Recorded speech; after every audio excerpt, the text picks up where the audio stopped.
The math doesn't check out at all.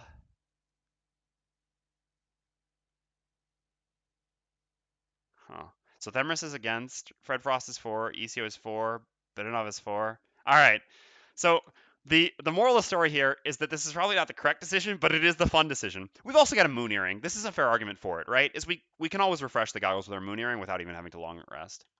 I agree. Live the dream. All right, because there's also a very a very good reason for this, which is thus far that +0 add target modifier has not worked for us a single time, even though on paper I think that it's decent for this class. So here we can have the belief that one time it's actually going to do something. All right, so we're going to use the goggles as well. All right, someone want to give me the ordering? No, actually the ordering doesn't matter at all here because the add target will always work. So and it's always 222. So all right, we'll do 1, 2, 6. So each of these is an advantaged attack 1, wound, stun. Here we go. Okay, well, so far this is still not bad. It's added 2 damage. So the first one we got a 2. Okay, well, it's definitely adding damage, even if we're not getting the add target. And the second one we get a 4, so we got a 2 and a 4. No, that's the downside, certainly. Oh, that's the downside. All right. Well, so we added 1, 2, 3, 4 damage by doing this, basically. But we wasted a bless. Yeah, it's all right. It was still pretty decent. Even if we didn't get what we really wanted. All right, so we got 2 damage here. Putting us down to 12. Wound and stun. Just get all these.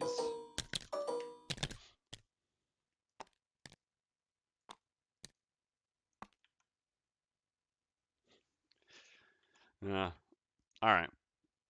So 2 damage there, wound and stun. And then here we got 4 damage. Which is actually quite valuable because this is going to be a tough target to crack for our party. That retaliate is pretty rough. And then here we doubled our 1 into a 2, getting 2 damage. It's going to proc an auto turret. I can feel it. You see, I may be right. That would be hilarious. Well, the good thing is on auto turret it would still get another target, so I'd still take it, right? All right. So there's nothing else we should do. Oh, wait a second. We can use stun powder on the auto turret attack. I didn't even think about this. We didn't need to play around this thing at all. We could always stun it. 1, 2, 3, 4, 5. Oh, we could have moved more, and then we could have actually. We should have used. Nah, then we would have had disadvantages here. I mean, well, then it would have been regular. But we could have used our boots, and then we could have actually stunned one of the cultists with an auto turret attack. Stuffing the powder into the turret. Thematically, this is amazing. I agree. All right, well, it's definitely worth it. We should definitely. All right, so now we get our auto turret attack. We're going to use the stun powder on it. And like I said, we are going to target the Drake over here to stun it. All right, so here we go. +1. Well, good enough. Down to 13 and stunned. Beautiful. Okay, so then the Cave Bear goes, loses the Immobilize, does nothing. Frost Demons go. They are all stunned. Look at you all stunned. 1 damage from their wounds.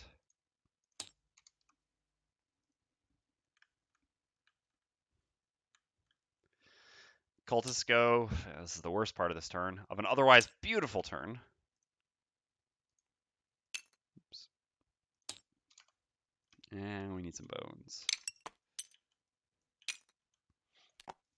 This is just what I hate so much about this design. I mean, and I'll take every opportunity I can to preach it. But we're just doing amazing, fun stuff and really doing everything we can to make the scenario better for ourselves, making some good decisions, doing really powerful stuff. But while we're doing all this, there's just this stuff in the back that we really have had no possibility of dealing with, at least this early on. And if they just decide to repeatedly summon, we just lose the scenario no matter what. It's not very cool.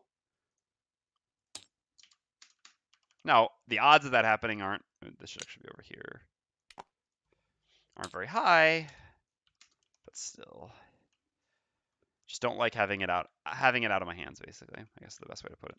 All right, so then we're going to use Dark Frenzy for the Mindthief, gaining 1 experience, creating more ice, doesn't really matter. Do 1, 2, 3 to here. With our ranged attack 3, I guess we should probably be hitting the bear. The bear is pretty low, so it would be nice if we could finish it off. The drakes, like I said, are more threatening, but the bear does a ton of damage and just has less health, or comparably low health to them at this point. So I think the bear is just a more valuable target. So we will hit the bear with our attack 3. Should we stun him here? It's an interesting idea.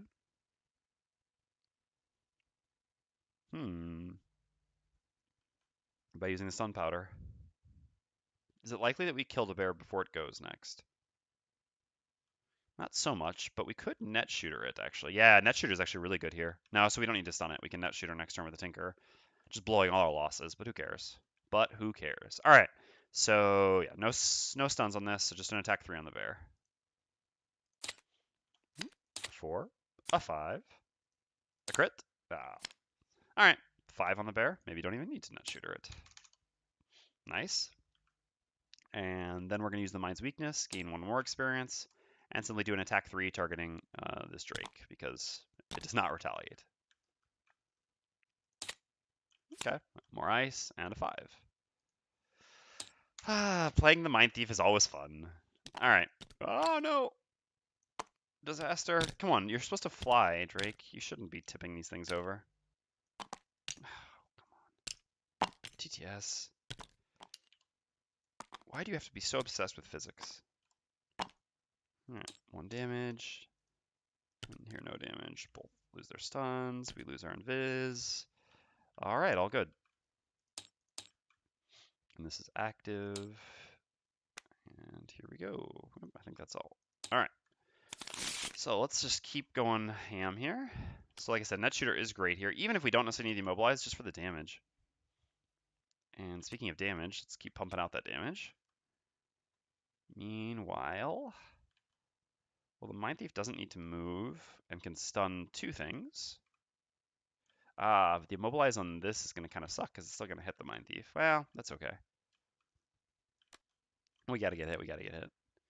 It's still way too good, I think, to just do this here. We could go invisible instead. Is that better instead of stunning one of these? Maybe. It really just depends what they end up flipping. But I guess the Tinkerer doesn't actually mind taking a hit. So maybe it is actually. Because basically, if we stun one of the Drakes with Perverse Edge, we stop it from attacking. But by going invisible here, since this is going to be immobilized, we also essentially it's like stunning this because the Tinker's going to go, or Scoundrel's going to go late. So, and we also, in doing so, save Perverse Edge, which is very good for us. The downside here, I guess, is that we have kind of poor initiative at 29. What if we don't use Fridge's top? Do we have another top we could use? Not with good initiative. Shared Nightmare, we don't have the element yet. So that is the downside here. 29, I think, is too slow. The Drakes could go before that. The Bear doesn't really matter if it goes before that, but the Frost Demon could also go before. I mean, it's not that likely to go before it, right? What if it goes before it and consumes ice? Oof, that would be rough.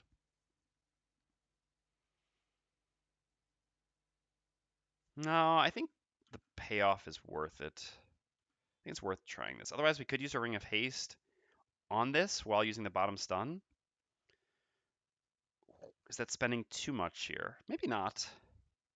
Maybe not. I mean, like I said, everything we can to get ahead in this beginning fight is probably worth it. So this is actually, I guess, the safest play.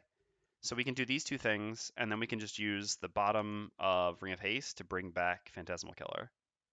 I mean, to play with Phantasmal Killer. We're going to have an odd number of cards in our hand, but then we'll just have to use a ham and a potion charge with maybe a generic move or generic attack, which is okay since... Oh no, we don't have the Versatile Dagger, so it would have to be a generic move. Or we just lose a turn. Again, this scenario is not about longevity. This is a rate or a sprint. The other play, I think, is just too greedy. It's so easy to get punished, and this is going to be a hard enough fight that I don't want to take any risks of getting punished, essentially. All right, so the Scoundrel wants to go very late so that the summon doesn't run up and suicide too early. Maybe tanks an attack. Although at the same time, oh no, yeah, because this is still going to get to attack. I kind of want this to attack the summon, right? Nah, it's just going to attack the Tinker. Mindthief will be in Viz again. You'll be in Viz. Yeah, I mean, this is just going to end up suiciding and retaliate, but, well, summon. Melee summons, what can you do, right? Okay. Interesting. We could pull this. No, we can't pull it to there. So we don't really need to move here. could just continue our invisibility. It's actually not bad. We're going to miss out on attack 8, though. Could poison someone. Don't know how much that really does.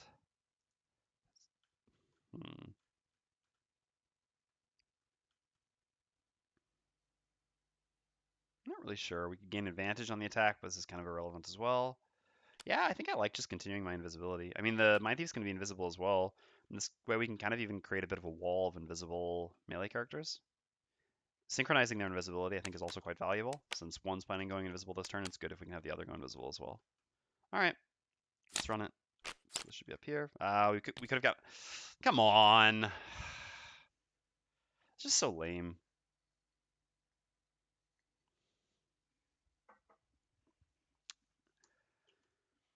Oh yeah, Bones should be uneliminated. You're right. Good call. Doing nothing. I mean, so this is what I'm talking about. We get 2 summons in the first 3 turns, and there was just really nothing we could do about it. We could have, in the end, stunned one of them from the Tinker. It would have been a worse play last turn. We would have 1 less. Yeah, I've revealed them now.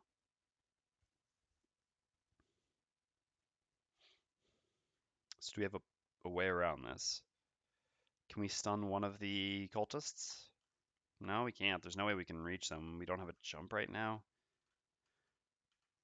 We could play this with that, but that's the end of our turn. We still wouldn't be able to play a top, so it changes nothing. We've already used our stun powder on the Tinker. That's just annoying. Just fun design. Oh well, I mean, we can still beat the scenario for sure. It's just, I don't know, ridiculous variance. All right, so Mindthief is first. We're going to begin by using Frigid Apparition, consuming the ice. We're going to just gain 2 experience this turn, create a new ice as well. So we get an attack 4 plus 2 from Mind's Weakness, so an attack 6 stun, which we'll be using on Drake number 6. Okay, yeah, nothing else to use there. Okay. What was our goal again? That's the experience. That's why we're actually tracking it. Well, didn't need a stun, but Drake down. All right. And then we're going to use the bottom of Perverse Edge as an attack 1 range 3 stun. Yeah, I can never reach here. So all these are going to be immobilized and people next to them will be invisible. Yeah. So, yep, makes sense to stun the Drake. All right, let's attack the Drake with the bottom of Perverse Edge. 2, and a miss. Neat, but that's okay. It was an attack 1 anyway. Getting a miss on it doesn't really matter so much. So we get a stun there. And then... So invisibility doesn't change much, but we do need to move away. Otherwise that elite Frost Demon is going to punch us.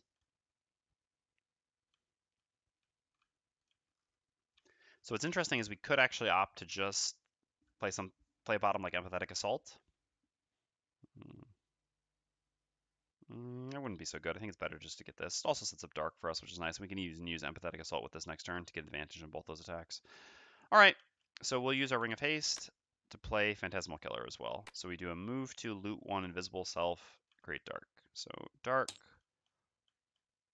Invis. I think staying right where we are is fine, especially because by staying here we get to loot this, which is some nice value. So Phantasmal Killer, and both of these go there. All right, so next up is the Tinkerer. So the Tinkerer is going to use Net Shooter. We're going to gain 3 experience. So we do an attack 3, range 3, immobilize, gain 1 experience for each enemy targeted. We're going to hit all of these here. We could consider using our earring to get our goggles back, but I think that's okay. The damage doesn't matter so much here. It's more about the immobilize. We'll kill all these things pretty easily anyway. So anyone want to give me an ordering here? Because the ordering here actually does matter. If we get +2 or +3 on this, it'd be amazing. So we've got Frost Demon 1, Elite Frost Demon 2, and Bear 4. So we're going to lose this. Nothing else to use here. Element creation, no. I'll wait 1 second if anyone wants to give me that order, and I will blow my nose. Hold on.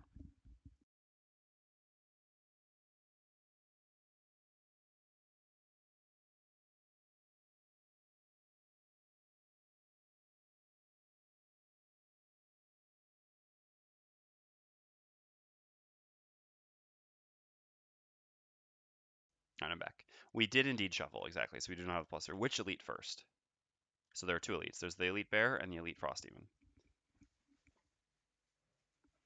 Again, this is completely arbitrary choosing it. It's just anytime, almost every time I choose poorly somehow. So this is why I prefer not to choose, keeping fate out of my hands.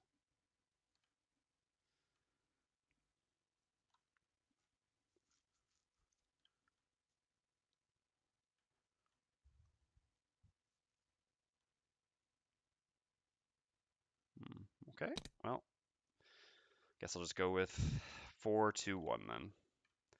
Since everyone's scared to have to make a choice, like myself, can't blame anyone. All right, so bear 4. Easiest to go for the bear first, perfect. Then the elite frost demon, all right, +1, so 3, and then a 4, and then a 4. All right, order didn't matter so much here. We never would have killed this anyway. Down to 2, and so 4 here. It's down to 16, and 4 here. It's down to 7. And they're all immobilized.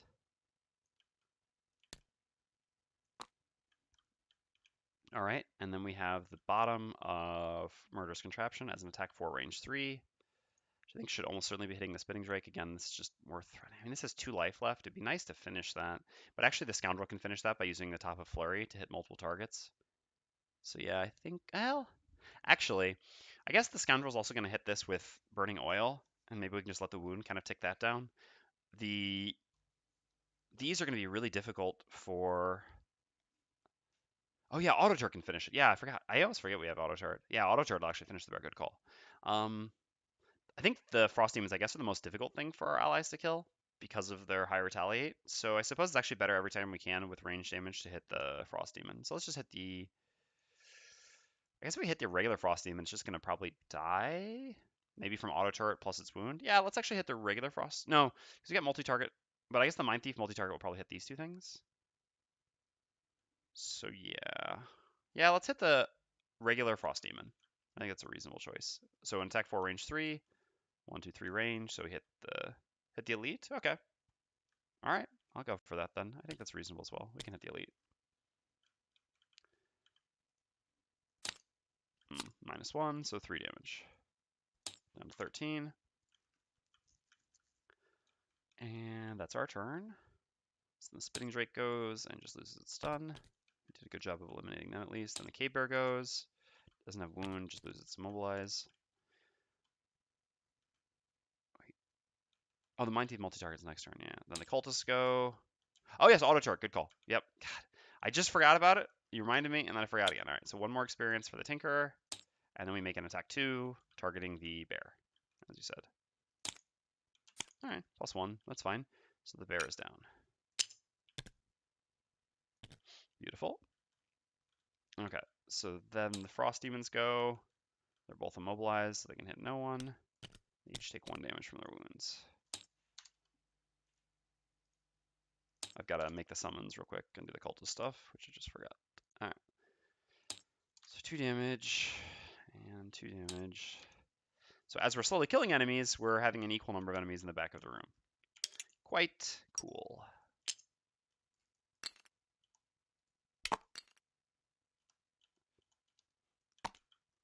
Hey, what was our ruling in the end? And do they consider, when they're considering closer to enemies, do they consider traps or not? So is this closer or is this closer? What was the ruling on this? I forget. You see, I'm sure you remember. Because actually, I guess it does matter significantly here. Closest is measured first by requiring the fewest normal movement points and then by proximity, but around walls. Even for summoning. Okay, so yeah. About summons. All right, perfect. So it is here. Thank you.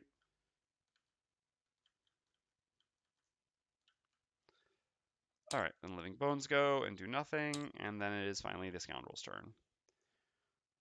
So the Scoundrel is going to gain 1 experience, create fire, although it's going to disappear immediately, and we're going to hit the Spitting Drake, because this is... I guess we could move up and get a wound on one of these cultists. Oh, 8 should be closer. Yeah, you're right. I don't know why. Good call. Why I didn't summon it there to begin with. Good catch. We Can't really go late next round, but I guess it doesn't matter too much. I wanted to hit this, but at the same time, wounding one of these things heal so often. I'm not sure I want to wound it. Yeah, no, I'll wound the Spitting Drake. I'd rather kill that. I think this is the correct choice. There's such a high probability of the cultist self-healing that the wound is just so much less valuable against them. Oh yeah, we do have our summon. Oh, okay. Good call. Yeah, we gotta do that first. Good catch. All right, it's gonna attack the Frost Demon. All right, well, at least it went out with a bang, right? And it's 4 retaliate, correct? Yes. Good night, sweet prince. At least we did do some hammer time, that's for sure. 6 damage here. No, 5 damage here, right? Because attack for 3, yes. If I'm not mistaken. Yeah, attacks for 3, and we got a +2, so 5 damage. Well, I mean, whatever. Our expectations for what a summon does for us as a Scoundrel are pretty reasonable since they are melee summons. It allowed us to execute an enemy and then did 5 more damage here, so it effectively did something. What, these had 16 health? So it basically contributed to doing 21 damage here. Yeah, I'll take it. Wish it would have absorbed an actual attack rather than dying and retaliate, but so be it. Man, this is really tough because at the one time I can't complain about cultists and then not attack them, but this is also just a really threatening enemy, and the wound is just so much more likely to deal something here than do something here that I think this still has to be the correct choice. So yeah, we're gonna hit the Spitting Drake with our Burning Oil. Okay, so our attack 4 becomes a 6, push this down to 7, and a wound. And then we're going to use our move to Invisible Self. And I mean, we are a Scoundrel. Not really any disadvantage to moving up a little bit, I think. So we'll go there and grab this coin. And re-invisible. All right. So what's up next? Well, we always knew what the Mindthief was doing here, which is these 2 cards. Earlier initiatives, kind of why not? Doesn't really change anything. We're always going... I mean, yeah, we're in Viz, so going late would be nice, but we just don't have another late anymore. And at 7 or 11, it changes nothing, so we might as well just go at 7, I think. Unless we see something else here that will change that, but I doubt it. So the Scoundrel would like to go as late as possible so that theoretically the things up there don't hit her. Don't have great late initiative here, so I guess we should still just go with the latest initiative. We'll probably just play this as a generic move 2 and ham it back. And then what? So you have 7 health left, so it's difficult to imagine finishing him. I guess if we go after the Mindthief, it's actually quite possible to finish him. You have 6 health left. Okay. Flurry of Blades could also do it though, right? Because it'd be nice if we could use Flurry. Mindthief will do 3 damage to him, plus the poison is effectively 4, plus Flurry, that'd be 6, plus wound is 7. Yeah, Flurry actually works. All right, yeah, let's try that. We're just using Swift Bow again as a bottom. We'll see what exactly we do with it. I guess no, generic move 2 still lets us go there, so we can even generic move 2 and still get away from retaliate and disadvantage. All right, so we just have the Tinker who's left. Not a ton of things left to do. Things are going to be poisoned anyway. I guess just reviving Shocking, hitting 2 enemies here is fine. We wouldn't mind having better initiative. We can't really disarm anything meaningful. So I guess we're just probably throwing away one of our bottom cards here just for good initiative, and I think that's fine. This allows us to hit 2 targets as well, helping all our allies. I mean, doing 3 target attack, 2 target attack 3, 3 target attack 2, 2 target attack 2, just trying to finish off all these frontline enemies so that we can finally start working on the cultists and praying that they stop summoning. All right, the bears were eliminated, and nothing else has been. Okay, here we go. Oh, no summon. Standard stuff. Spitting Drake. Oh, touche, Drake. Touche. So it's funny, right? Because I chose not to win the cultist, even though the cultist is a higher priority target and had more health, because cultists are more likely to heal than Spitting Drakes, without a doubt. That being said, Spitting Drakes have 1 single heal card and decided very precisely that they would prove me wrong.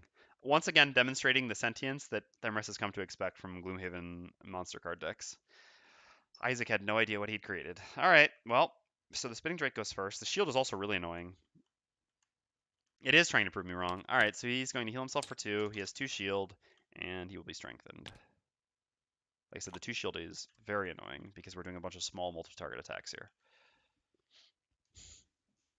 So the Mindthief's going to go first. This is technically there.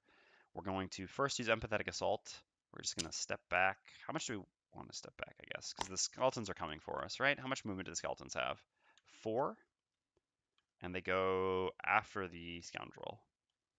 So 1, 2, 3, 4. So we actually want to step back like this, right? They can even get to there, but the Tinker can also step back. Yeah, so it makes sense to go back to here. So we're going to just step back like this for 2 with Empathetic Assault, which heals ourselves for 2, although that does nothing, but strengthens us, which does quite a bit. Okay, and then we're going to use the top of Shared Nightmare. Creating new ice doesn't matter. Consuming Dark, gaining 1 experience. Man, it's going to be so difficult to get to 7 or to get to 13 experience. I don't know how we're going to make it. And so this gives us an attack 3, range 4, target 2, advantage, poison, curse. And we'll be targeting both of the Frost Demons. We were probably going to hit the Spitting Drake before, but now that it has decided to shield itself, I think we're going to mostly just try to ignore it with our attacks this turn. So, yep, both of the Frost Demons. So we'll do the Elite and then the regular.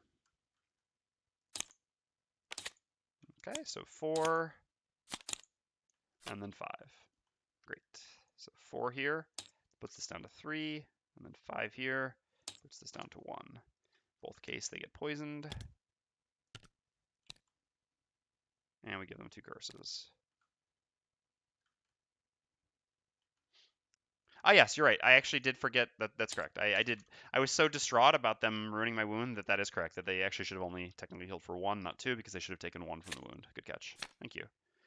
All right, and then we get no. This is our curse deck. This is their curse deck. Put the 2 curses into their deck. All right, nice. So then the Mindthief is done. So then we have the Tinker who's next. So we're going to use Reviving Shock. Well, there's no reason to hit this anymore because it will die to its wound and there's nothing healing it, correct? No. So there's no reason not to attack this, even though it's not likely to do a whole lot. We do certainly want to attack this, though. Yeah, I can understand. Yeah. Well, even the Cragart can just get all 10 in there without a problem. So we'll attack the Elite Frost Demon and then the regular Drake with the top of Reviving Shock. So attack 2s on both targets. Nothing special to use here. Ooh, well, that was the wrong order, actually. We only needed 2 damage here, but... Oh, wait, does that do it? I don't think so, right? Our 3 gets doubled into a 6. Oh, we're 1 away from the overkill, actually. Curse you. It was so close. Because the poison applies first, so our 2 becomes a 3. Our 3 gets doubled by the crit to a 6. But unfortunately, he had not taken damage from his wound yet, so... Oh, we still get the kill. And then on the Drake... Alright, well, we get 1 damage on the Drake. It's better than nothing, certainly. Okay, and then we have the bottom of Restorative Mist. There's no reason to Hamina because we have an even number of cards in our hand. I don't think we'll be using our Ring of Haste here. So we're just going to step back with the bottom of Restorative Mist to here. Again, 1, 2, 3, 4, just so that we're out of range of these silly living bones. All right.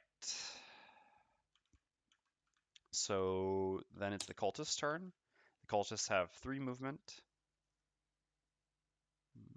1, 2. 1, 2, 3. Like so. Okay, then it's the Scoundrel's turn. So we're going to use... Yeah, we should definitely use the top of Flurry. We're going to gain 1 experience using the top of Flurry of Blades. It's interesting how we want to attack here, right? We're going to have to get hit as well. It's annoying. We don't have our boots anymore since we had to use them before, but so be it. Huh. So all the things we wanted to hit don't matter anymore. So we can hit the Cultists. I guess if we can only go back this far. We can move through the coin first, but then we won't have the Cultists in range, right? No. So we need to attack first, because hitting the Cultists is certainly more valuable than hitting the Bones, even if we're going to have disadvantage. Then the question is, do we want to hit the Drake or the Bones? And that's an interesting choice. The Bones have 1 less shield, but are also much less significant in terms of targets than the Drake. But 1 less shield is quite significant when making an attack too. I think I'll hit a Bones. Should be able to finish this with some other stuff afterwards, hopefully. We'll see. So we'll hit Cultist 5, Cultist 6, and I guess Living Bones 6. With the top of Flurry, which is attack 2, range 3 in each one. So the cultists will have disadvantaged attacks against, and then the bones will be regular. So disadvantage on 5, disadvantage on 6, and then regular on bone 6. All right, so 3. That's painful, but 2, and then 2 actual damage. So 3 damage here, down to 18. 2 damage here, down to 9. And 2 actual damage here because we got a 3, but it has 1 shield. It's just 1 shield on the regulars, even at 7, right? Yes. All right. Then we've got the bottom of Swift Bow. I guess if we'd used the bottom Flurry, we could have actually not gotten hit. That might have actually been better. I'm not sure. At the same time, 1 hit isn't the worst thing ever. Have we? All right. So we've already killed 2 enemies on the Scoundrel with executes, which are the only 2 we've killed. So that's 2 item uses. I guess we'll just put these here. I mean, it's not like we're ever not going to get this, but I'll be thorough anyway. All right, and then we use 1 item, 1 item, 1 item. I mean, it's just kind of silly, right? So we're already at 6 of our 9 required item uses. At this point, we could literally just use 1 ham charge and 2 of these, and we're there. Jokingly easy, but again, for thoroughness sake, we will show that we can do it. All right, we've got the bottom of Swift Bow as a move 3. So where do we move to get the hit the least? If we go 1, 2, 3 like this, only one. So no matter where we go, always just one of them hits us, I guess, unless.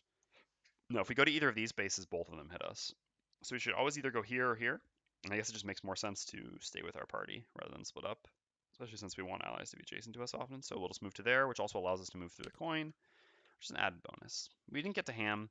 Actually, we wasted longevity on both the. Well, I guess we still have one more chance here. We did waste longevity on the Mindthief, but at the end of the day, it's a really tough fight, and playing effectively is more important than playing efficiently. Okay, and so we lost our invisibility as well. So now the living bones go. So again, it's 4 movement, if I'm not mistaken. Yes, and we did put the cards that we lost in here, yeah. Oh, we forgot to auto-turret again, didn't we? Yes, we did. Ah, man, we're so bad at that. I guess we'll do it on the elite cultist. We wouldn't want to do it here because this thing has the shield too. Yep. So 1 more auto turret charge. Yeah, reminder auto turret indeed. So far we've used, so it was 1 on the bear in the first place, then we did another on the bear. We did 1 on, I guess I don't remember exactly what it was. Oh yeah, no, we did 1 on the drake to stun, and then this will be the 4th one, which is correct.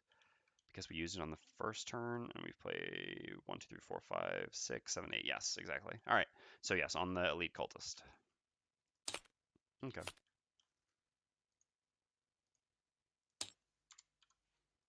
And technically, it was actually better to hit the regular cultist, but I was again, kind of like principle of charitying it. Since I made a mistake, I was doing the less optimal choice. Okay. So what were we doing here? Yeah, so we're doing the living bones turns now. Yes. And we were checking their movement, which again is 4. 1, 2, 3, 4. 1, 2, 3, 4. 1, 2, 3, 4. 1, 2, 3, 4. The enemies are coming, and again, the cultists are in the back with very little we can do about it. All right, so number 6, we'll just make an attack of 3 on the Scoundrel. All right, that's fine. And then the Frost Demon goes and dies to the wound.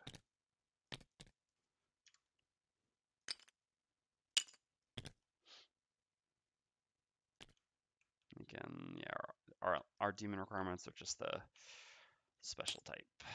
Okay.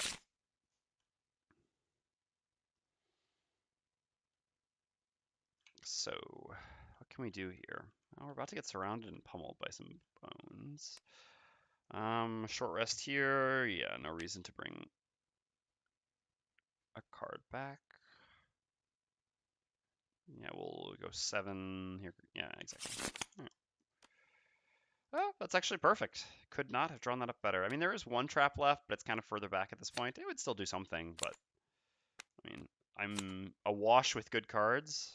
I have to lose a card. I'm happy for it to be that one. I guess Hostile Takeover would probably actually have been my number one choice now. That was primarily just there for the bears and the frost demons, which are all dead now. But still, I mean, it's close second. So many good cards. So I could move up and disarm something, but I guess the disarm will also just be good next turn, and I don't necessarily need to move here. So why don't I do this heal and then get a poison up on one of these enemies? So what are we doing with the Scoundrel? Be nice. Sad that we don't have our jump anymore. We do kind of need it. How realistic is it for us to run away from these things? Man, this is actually going to be really rough. Should we short rest early here on the Scoundrel to create a protective wall of invis?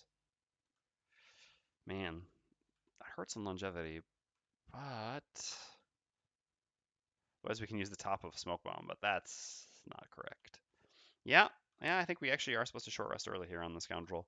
By the Scoundrel and Mindthief both going invis, there'll only be one single, well, all right, there's this, but the Drake we still have to worry about. But first of all, the Scoundrel doesn't have any great attacks here anyway, unless the Mindthief moves up, but then we're just exposing ourselves even more.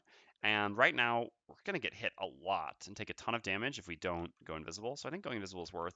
The downside is, again, we're still not making any progress in moving towards the cultists, although they only have one card played right now. I mean, it's not that likely that they summon still.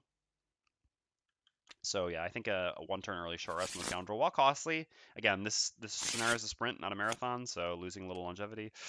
Ooh, no, I think not. The jump is going to be really important to make sure that we can actually hit those things. Oh God, the targeted loss. All right, all right. I mean, that was basically the second best card. I don't know. If I could choose between those two, I probably would have not. I mean, if I knew the outcome, I wouldn't have paid one life to reroll and get that. But I think generally it was still correct to reroll on Flurry just because of how badly we do want to have that to make sure we can close on those cultists soon. I guess maybe it was a mistake here because I also risked losing the invis, which is the reason I short rested early. So yeah, it actually was probably a mistake short rest or rerolling there.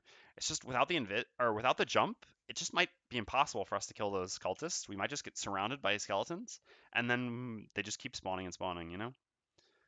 So yeah, well anyway, we know we need to do this and go invis, and we probably want some better initiative. We can't hit the cultist, man. We would have loved our woundy attack, although I guess that wouldn't be better initiative. I mean, I guess it's just flurry, and we're hitting kind of irrelevant things, but again, the goal here is to create the invis wall. That's the most important part. And so, as for the Mindthief, well, it's invisible as well. We need also better initiative as a top action. Could be Shared Nightmare without Dark. Because we're not adjacent to anything, so we can't use melee attacks here. And we don't want to move up, because if we move up, again, we make it easier for them, for more things to hit the Tinker. Right now, only one melee enemy can hit the Tinker, so where we are is quite good. Oh yeah, we lost our late initiative. So we won't be able to go late afterwards, after the invis. Yeah, I mean, I guess it's probably just a non-dark empowered Shared Nightmare. I guess we should have planned ahead for this and used a mana potion. If I was playing solo, I mean, if I was playing just the character by herself, I probably would have remembered this, but how likely is it we kill this? Not super likely. We're doing a 3 with advantage and a 2. I mean, I guess the 3 with advantage has a reasonable chance of drawing a +2. Got a lot of +2s still on our deck, 4 and a crit, so maybe. Worst case scenario, we've also got the stun powder if they're going to do something the Drakes can do something very threatening. All right, you're eliminated. Please no summons. All right, Death Explode, that's fine. 2 target poison attack. Yeah, that's annoying. Well, anyway, we'll see. So it's the Scoundrel first. We're going to begin by using Flurry of Blades. We gain 1 experience. We do an attack 2, hitting 3 things. So it's going to be the Drake. I hate the Drake. We haven't even set this thing's health yet, huh? We don't want to hit the adjacent bones, even though that's the most damage, which is kind of unfortunate. We'd like to hit the cultist, but they're 1 range too far. So I guess this bones will be the closest soon. So I guess we'll do Drake 2, and then bones 1, and then bones 8, I suppose. Are the targets we want. All right, so Drake first. Ooh, that's nice. That helps a lot, actually. Now we don't need to use the Sun Powder for sure. So the Drake takes 4, going down to 3. And then bones 1, 4, and the other one a miss. So be it. I mean, with how good the first half of that was, I'm not going to complain at all. So our 4 becomes a 3 because of 1 shield. The last bones takes no damage. And then we're just going to move in place and gonna invis ourselves. Then the Mindthief is up. So Mindthief is going to, there's always ice, whatever. Gain 1 experience, make attack 3, range 4, 2 targets. Yeah, we would have to move up again if we wanted. How much are the bones? No, they have +1 move. Yes, they would all pound on the Tinkerer. No, we don't want that. Oh, and I guess it would just be 2 hitting the Tinkerer instead of 1. I still don't think that can be correct, though. That's just 1 more attack on the cultists. The cultists will move up. We can start hitting them after this. I think it's better. So Drake for sure, and then I guess Bones number 1 as well. So each of these are attack 3s with advantage. We'll do Drake first. Okay, and then Bones number 1. It's a very mediocre set of flips for our deck, but it's okay. So we get 3 damage on Bones number 1, and 3 damage on the Drake, which is again all we needed, so we're happy because it has just 3 health left. And the coin there. Beautiful. Our strengthen is gone. And then we're going to use Phantasmal Killer, creating Dark. Sadly, won't get this back. I guess, I mean, we could get it back with Volatile Concoction at some point, but now we won't have the Dark anymore. We'll see. It's okay. It's still just a decent attack, even if you can't power it up. And is there anything to loot near us? No, and we need to stay where we are, like I said. I think. Possibly could have moved up to here. No, they wouldn't have gotten 2 hits off. Yep. All right, so we'll stay where we are. Then the cultists go, so they have -1 movement, so 2, 1, 2. Is this? Yeah, that is 1 closer, so 1, 2. Oh man, where's the attack shape like that, right? All right, now it's the Tinkerer's turn. So we're going to use Harmless Contraptions bottom always. We're going to use it first so we don't forget to do a heal 2 on the Scoundrel. And then we're going to use the top of Toxic Bolt, creating Earth, doing an attack 2, range 3 poison. Well, we still can't hit cultists, so I guess we're hitting Bones. We should hit Bones, I guess, with more health. Is that the case? Let's see. Can the Mindthief just crush one of these? Yeah, but the Mindthief also doesn't want to have to move, because then we can use Perverse Edge to stun one of these, which is really valuable. So I guess we're not crushing this yet. I don't know. It doesn't change too much, I think. But yeah, I guess it's better to hit one that's at higher health. It's more likely that the poison does more. So we'll make an attack 2, range 3 poison, targeting Bones number 8. Okay, so 2 damage and poison.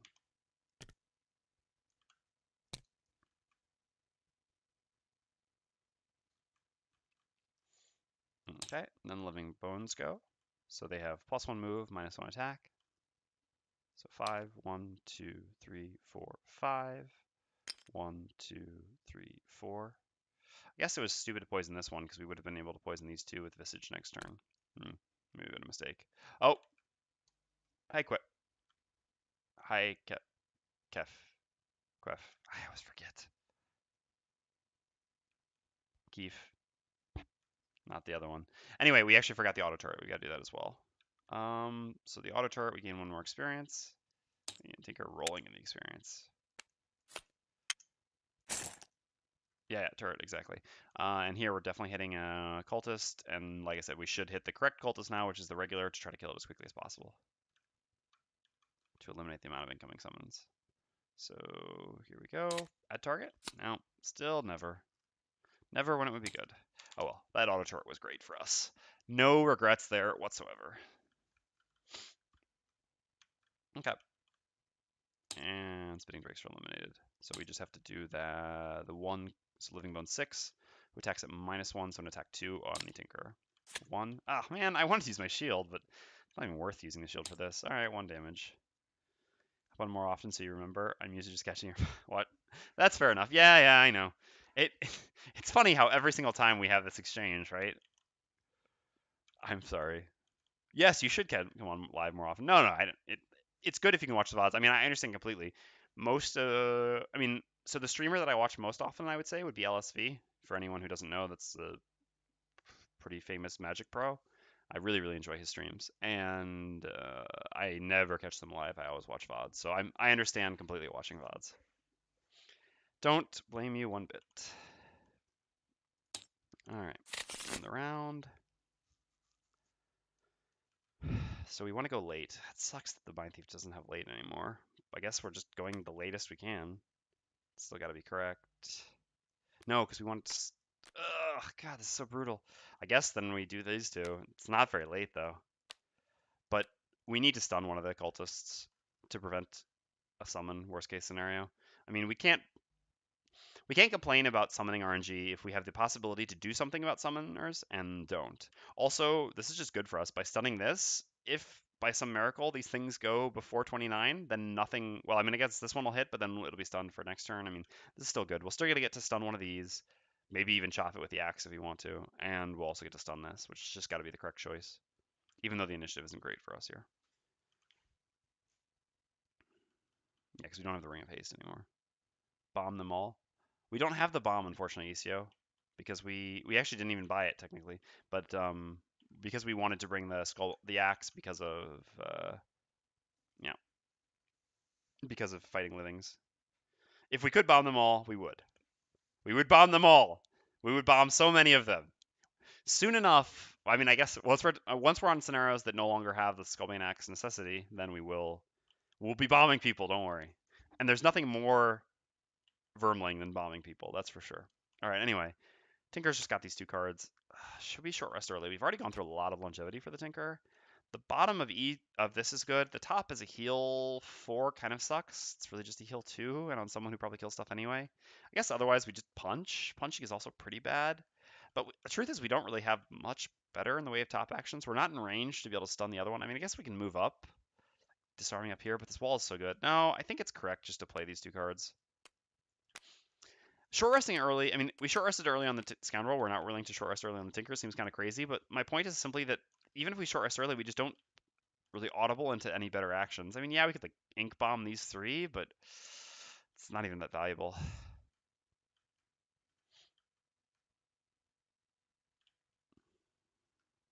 So yeah, we'll go with this. I mean, we could punch for him, and I'm not sure. I guess it would do something, because then, yeah, that's a possibility. We'll see. All right, so the Scoundrel is the only one who can truly go late, which we definitely want. And then what for a top action? We kind of want to move here. If this moves up first, then we can even run up and hit this.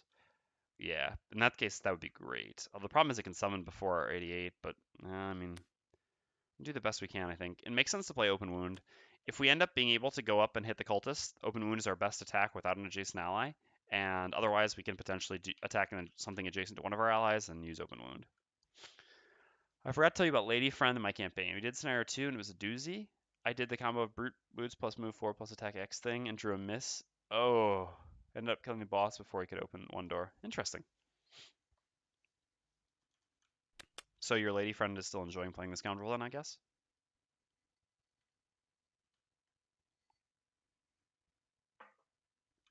Right, let's go. Please no summon. Alright, that's good. Ooh, and they go, okay, that's fine, I guess. I mean, at least they're going before Invis comes off, so this is still pretty good for us. Upgrade her to Yusufo. Use that term. What, lady friend? Yeah, it's a nice term. Alright, Living Bones go first. So they're all gonna, well, the ones that are hurt are gonna heal. Because they're not difficult enough to kill.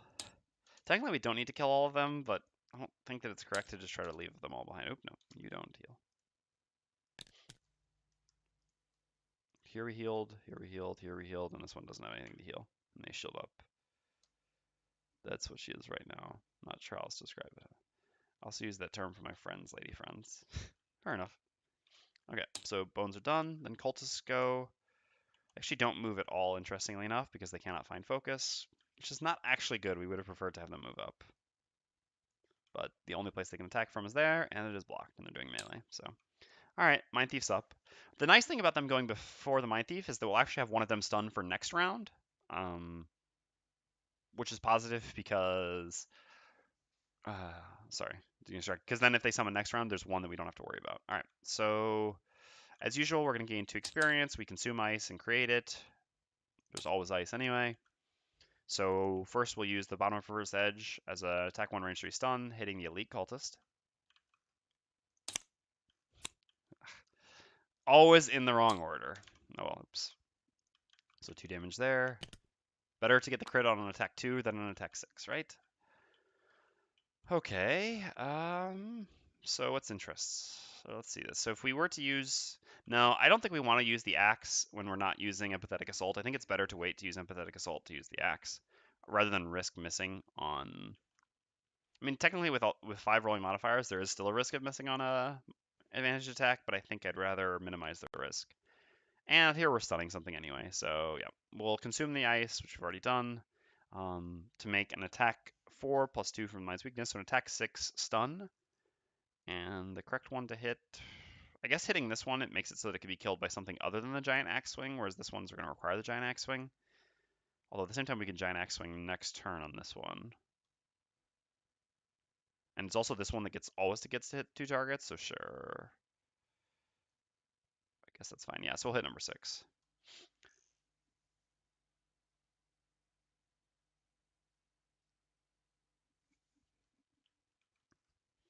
All right, so hitting number 6 with Frigid Apparition, as well as a stun.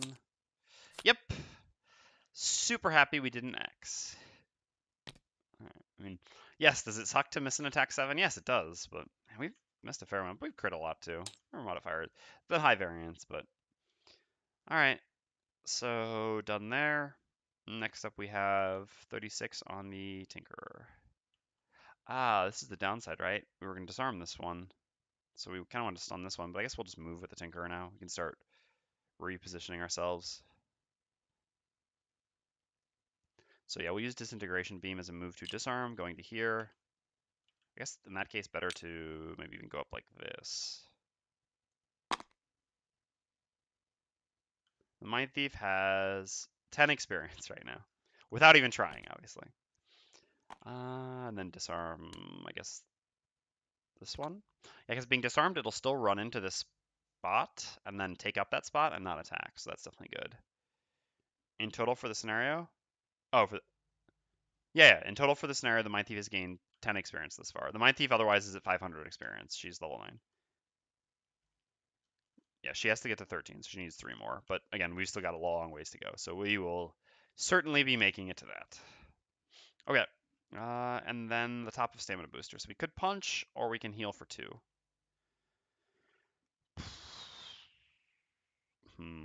I think the heal for 2 is probably better than the punch. Well, if we hammer a stamina booster, how good is that for us? Because we have 2 lost cards, so we're going to lose another card. So we will have an odd hand size, so it'll give us even hand size.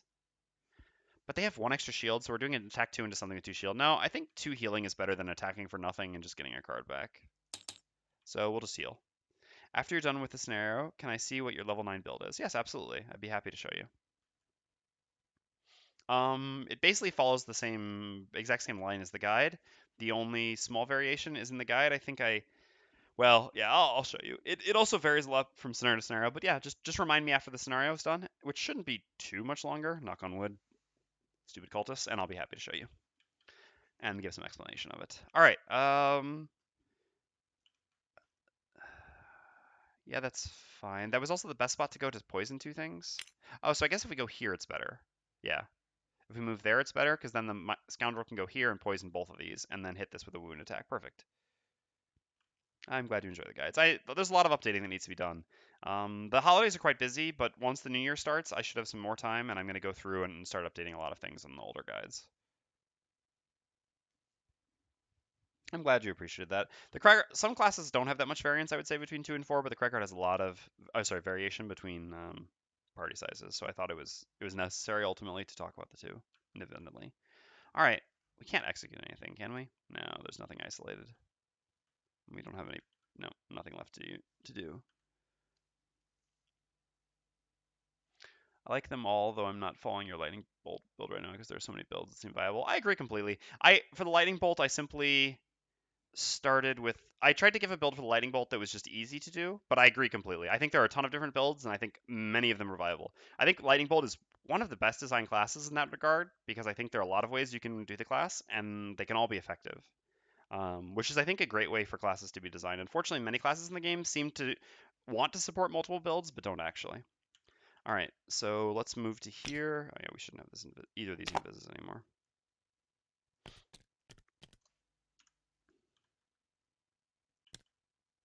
Poison both of these. And then we're going to use the top of open wounds. So we gain 1 experience. This gives an attack 5 wound targeting skeleton number 8, who has 2 shield. Okay, so that just negates the shield, and then we get a full 5 through. Oh no, sorry, it was attack 6 actually, because we had the poison. Yep. So we get 6 damage through, putting it to 5. And a wound. Yep, attack 6 with poison, exactly. Okay, and we're all done.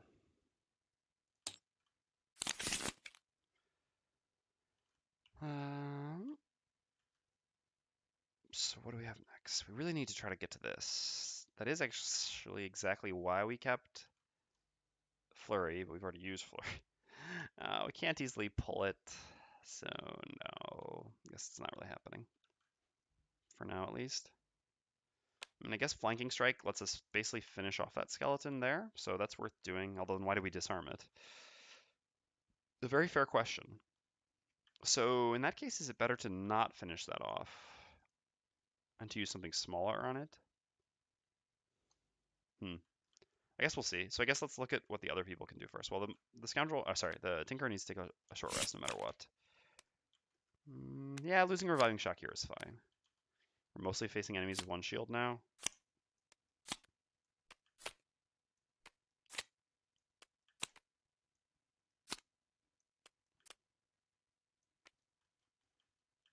How's our Ink Bomb? Can we? Ooh, we can Ink Bomb 3 enemies here.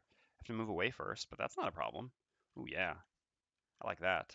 All right, Ink Bomb it is, and we just need to move back. So in that case, we should probably just go with our earliest initiative, which is this. The healing just isn't really very relevant right now. The Elite Cultist is still stunned. The Mindthief went at 29, which was after the 27 of the Cultist. So that's why, like I said, we fortunately don't have to worry about the Elite Cultist at least summoning this round. Fortunately, that's going to be the one we're focusing because it's just more convenient. But so be it. All right. So that is obvious there. So we'd like to try to finish off one of these now. Yeah, we should be able to finish this off, right? Let's see. So Sculpting Axe gives us... so we're actually missing 1 attack. And I guess Corrupting Embrace does it. So yeah, that's fine. If we use Corrupting Embrace top with advantage, the first attack is a 3 poison, so even if we get +0, it's 2, which puts it down to 7, and then poison. And then we use the axe on the second attack. The second attack is a 3 by default, +1 from the poison is 4, then 5 from the axe is a 9, which with 1 shield, yes. So that works. So we should be pretty safe to do this. Thank you very much, Keith. I appreciate the sub. Thank you. So, yeah. Here's some motivation for keeping up with your guys in these videos. Thank you very much. Happy holidays to you as well. I really do appreciate the sub and the share. Thank you. And I'm very motivated because of the community response in general, but obviously I certainly appreciate any tips. And just to clarify, so in the past, I had asked for donations on the subreddit to run the bot, which actually shows the stream in the sidebar, because it costs $5 a month to basically use a VPS for this. But I do use the money from the donations here, although obviously only I use at least, I mean, of the money I get from streaming each month, I use $5 of that to pay for the bot on the subreddit, which is how we don't have to worry about that anymore. So you can all think that a small portion, at least, of each of your contributions goes towards helping something, doing something for the subreddit as well. So the subreddit also appreciates it. Because before I'd ask for money, but so I paid for the first month, and then after that, a couple people donated very kindly, But then it actually lapsed in October, but by then people were paying, were subbing, and so this was an easy source to pay for that. It's only $5 a month, so it's not very difficult for me to pay, but I just want to be on the hook for it for the indefinite future. But at this point, with the subscription money, it's easy enough to take care of it. So it all works out in the end. And again, it provides something relatively valuable. I am doing a bad job as a moderator, though, without a doubt. There's multiple things that need to be added to the class resources thing, and I also need to. We actually, as moderators in general, have to work on updating the subreddit for people who use the redesign, because we haven't done that at all, and apparently the sidebar is a bit borked for the redesign. It's just because the mods don't use the redesign yet, but it's still. At least half of our traffic at this point is, so that's something that I haven't done a very good job with, and I need to get to. Unfortunately, keeping up with my streaming commitments, plus personal life, plus real life and all that has been difficult with the holidays. But like I said, hopefully in the beginning of the new year, I should have a lot of time to catch up with things of that nature as well. Anyway, back to the scenario at hand.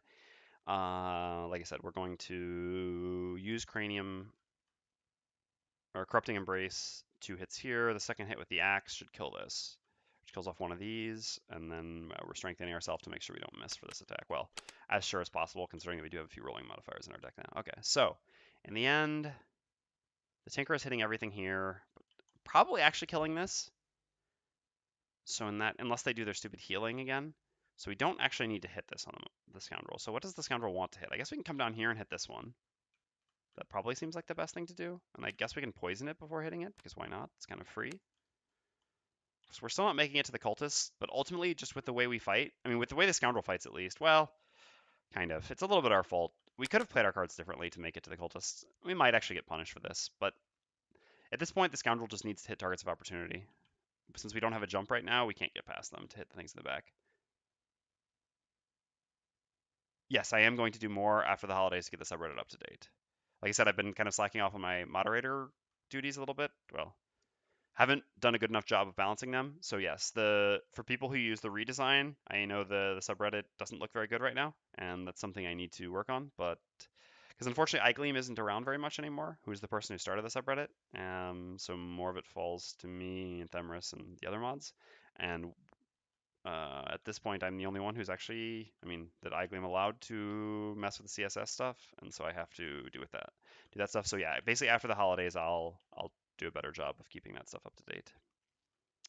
Was the moral of the story. All right, this plan looks good. Like I said, we're not focusing priority targets, which is bad, and we are kind of like running a risk here, but at least we have a little bit of a balance here. And ultimately, like I said, we kind of just have to fight front to back because we a little bit stupidly. It was a mistake, certainly. We're like, yeah, we got to keep this jump so we can get to the cultists, and then we got rid of the jump, making a multi-target attack. So yeah, it's just a bit stupid. But now we're kind of locked into the choices that we have. Fortunately, no summon. The heal is annoying, but it's afterwards, and no movement. That's okay. All right, so the Scoundrels first. We're going to do a move 3 poison, target 1 adjacent enemy. We're going to move down here and poison this bones, and then we're going to use the top of flanking strike, so we gain 1 experience because we have adjacent ally. This gives us an attack 6 because of the poison. Okay, so 8 minus 1 for shield, so 7 damage goes through, putting us to 6. And then we're done. Mindthief's turn. How do we want to move? The move to heal to self doesn't really matter where we go. I guess the Scoundrel appreciates the Mindthief staying here because then maybe we can kill this next turn. Not much, Themers. Nothing too particular. Auto turret was great for us. We still haven't ever gotten the add target though, in a meaningful way.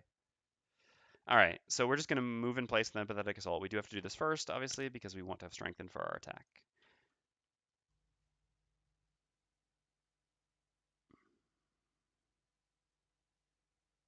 Oh yeah, we do have a lot to do, correct.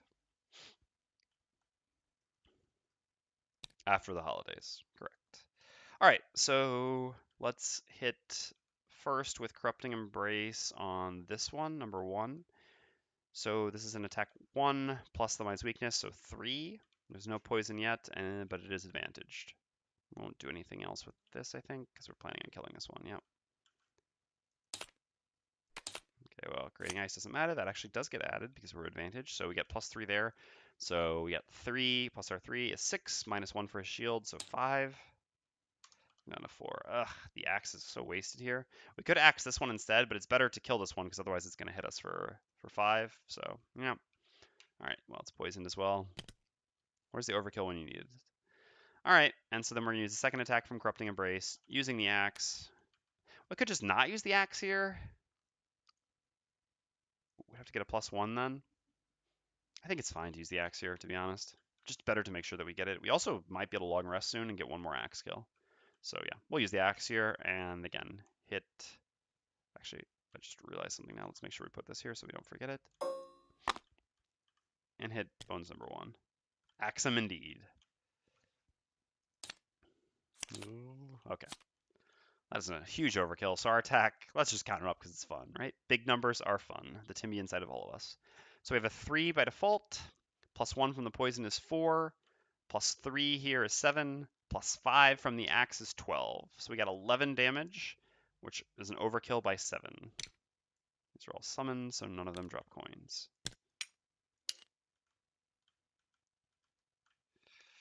Well, we asked him a question. And he did not have an appropriate answer. All right. So we're done there. And then lastly, we have the Tinkerer. Neither of our allies are hurt. Tinkerer is actually the only one hurt, and only by 1. So we're just going to use Restorative Mist. Do we have? Yeah, we have an odd number of cards in our hands, so we can't actually ham here. So we're going to just step back, I think, to here. Staying as a party seems ideal. Basically, we don't want to kind of leave gaps between ourselves because it makes it easier for the skeletons to hit multi-targets. Better to kind of remain as a clump. Even though they can still kind of hit multi-targets, there are just less spots, only 2 then, where they can hit 2. So we'll move here, and we will use the top of Ink Bomb. So first, with our move 2 on Restorative Mist, we're just going to use this as generic, and we'll use 1 charge of our major ham. It makes sense to split the ham use. There's no reason not to, and this way we have 2 and 2 rather than 1 and 3, which just makes more sense. Since theoretically we could use 2 charge from each in 1 turn on our 2 actions, if it was ever so necessary, which with the Tinker could theoretically be. All right, so we'll get Restorative Mist back. And then we've got our Ink Bomb. All right. I think it's actually worth... This is really a shame, but I think it is actually worth using the Earring here, basically as just goggles, because this attack is so valuable. So we're actually going to do that. So we're going to use our Moon Earring. In the end, then, that means that we did make a mistake by not using the Tower Shield to block the 1 damage, but so be it. So we're going to use the Moon Earring to refresh all our spent items, which is really just going to be the goggles, and we're going to use the goggles for this attack. So this means we're going to be making an attack 4 with advantage. Did we gain our 3 experience yet? I don't believe we have. No, we get 3 experience because we hit 3 targets. So targeting all of these. All right. I'm going to need an order again from someone, please. So we've got Elite, Cultist 5, Regular Bones 8, and Regular Bones 9. All 3 advantaged attack 4s. Prototype beat you. Sorry, Keith. Thank you, Prototype. 8, 5, 9.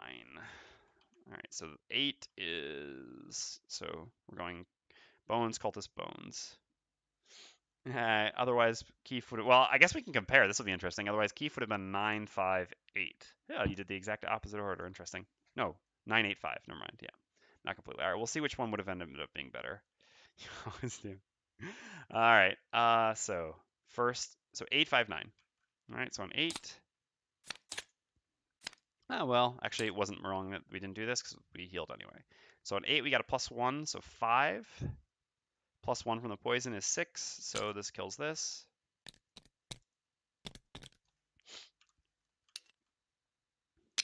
Okay, so then 5. Yeah, come on, add target indeed. 1 time, right? All right, so then 8, we got +2, so... Oh, wait, no, so 5 was next. +2. So 6, putting us down to 8. And then 9 is last.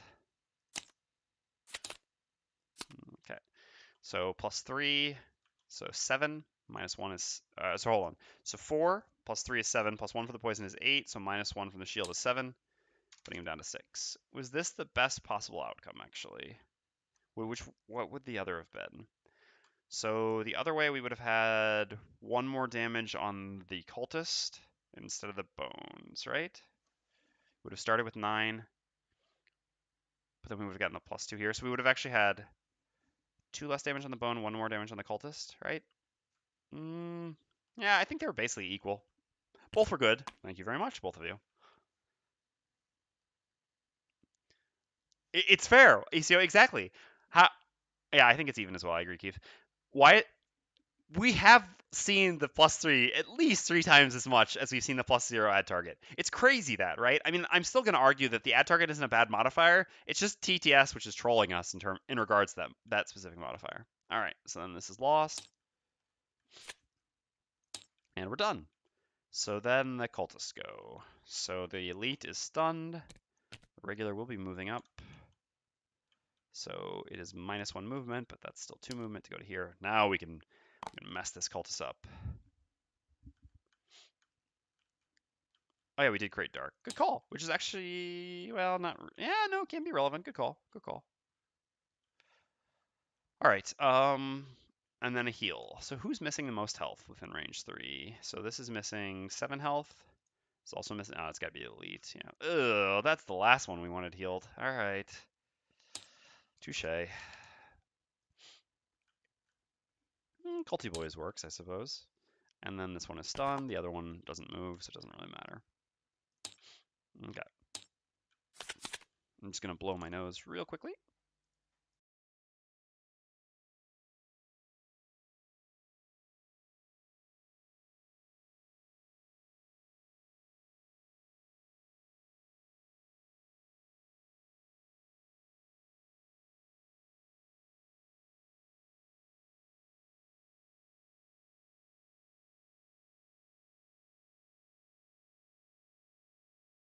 All right, we're back.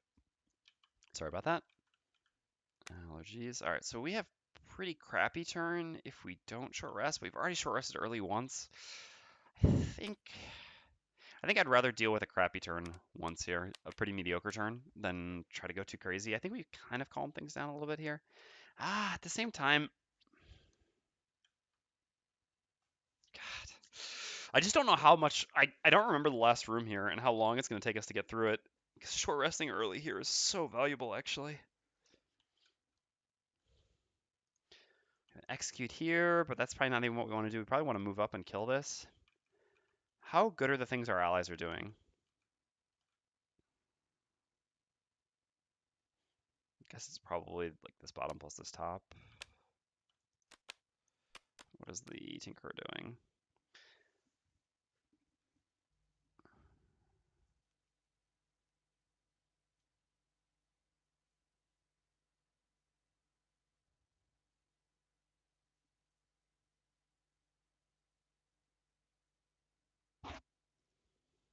Sorry, just thinking. I think we're fine actually with the Scoundrel taking kind of an off turn. So we can actually stun this one. This one should die, and these two things don't really matter that much. If we take a bit of damage, we're all at full health, and we've got plenty of healing. So yeah, I think it's fine for the Scoundrel to play a little bit more conservative with longevity here. All right, so we're going to stun one, and we're going to use our bottom attack to make sure that we kill the other remaining cultist, or try to kill the other remaining cultist. I guess the downside is we're going to have disadvantage on that. That's fine. Otherwise, we can just use the bottom attack to maybe attack one of the bones or something like that, and the Scoundrel can help us finish off the cultist. All right, this works. Yeah, ice is always out. So yes, theoretically, the top of Dark Frenzy can be used to do an attack 8 on something. Otherwise, we can do an attack 4 and an attack 3. We'll see. All right, let's go. Yeah, there's the summon. But fortunately, we had time this time. So we've had... What was it? It's been 3 summons in 8 cards. Relatively reasonable. Yeah, for Volatile, I know. I don't want to use Volatile now, though, because it's really important, I think, to just try to kill as many things off as possible. The Scoundrel's about to... I mean, Scoundrel's and the Mindthief are both going to short rest, so it doesn't add so much to do it here. We'll still have an opportunity to do it at some point. I mean, Endurance Potions, I think, should just use the same item number as Stamina Potions, right? Since they're designed as replacements. I think this would be most logical. It also makes it sense because then you know exactly where to slot them in terms of prosperity. Yeah, you could use B as well if you want. I don't even think it's necessary to use B. I think you can just use the regular item number. All right. Anywho, we have the Mindthief first. So how do we prefer to split our damage here? Is doing 8 here good? There's 6 health left.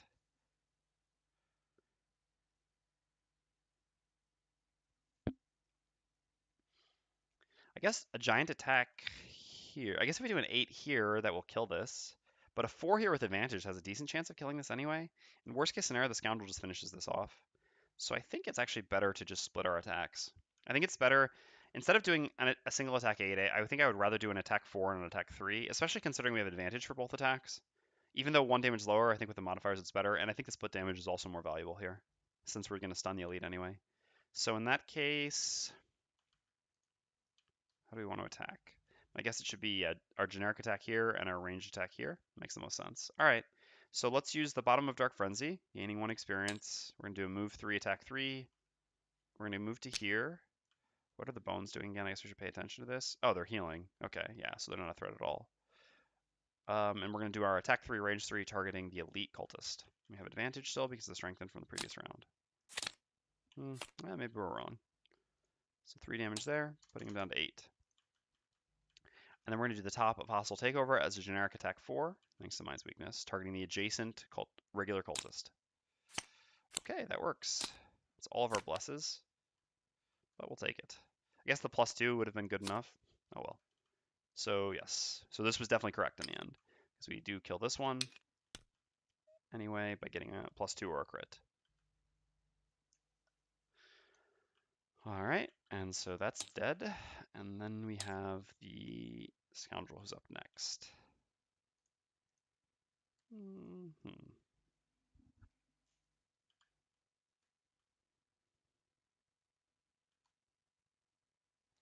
So I think Swiftbow makes sense, and we'll just do a generic attack to walk up and grab a coin. We can leave 1 coin behind. Wait a second, am I a scoundrel? No, I think it's still fine to leave a coin behind. I don't know how much time I have left in this scenario, so I'd rather not be too greedy and go back for this. I'll try to pick up what coins I come up here. I mean, I guess these coins are probably also getting left behind, unfortunately.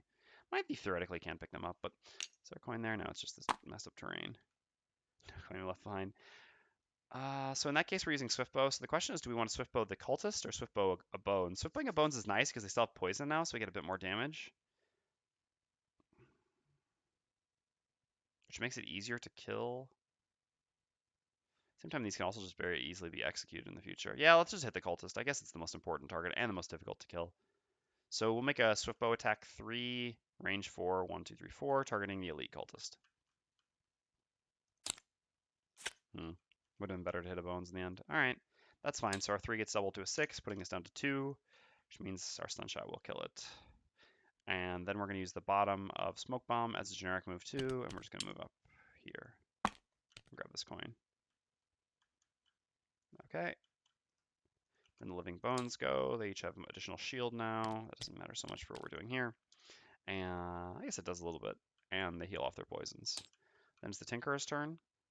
So I guess actually we should just use Murder's Contraption to kill this. We don't need to stun it, and then we can stun one of the bones, which is actually better. So we'll use Murder's Contraption as an attack 4, range 3, targeting the elite cultist. Worst case scenario, it misses, then we just use the other attack. Nope, but a -1 is fine, because a 4 is a 3, which kills this cultist, which had 2 life left. So the elite cultist is down. And then we're going to use the top of Stun Shot as an attack 1, range 3 stun.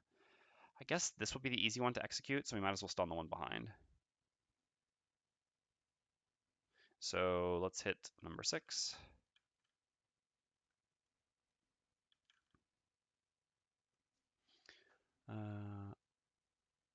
Oh, the backside?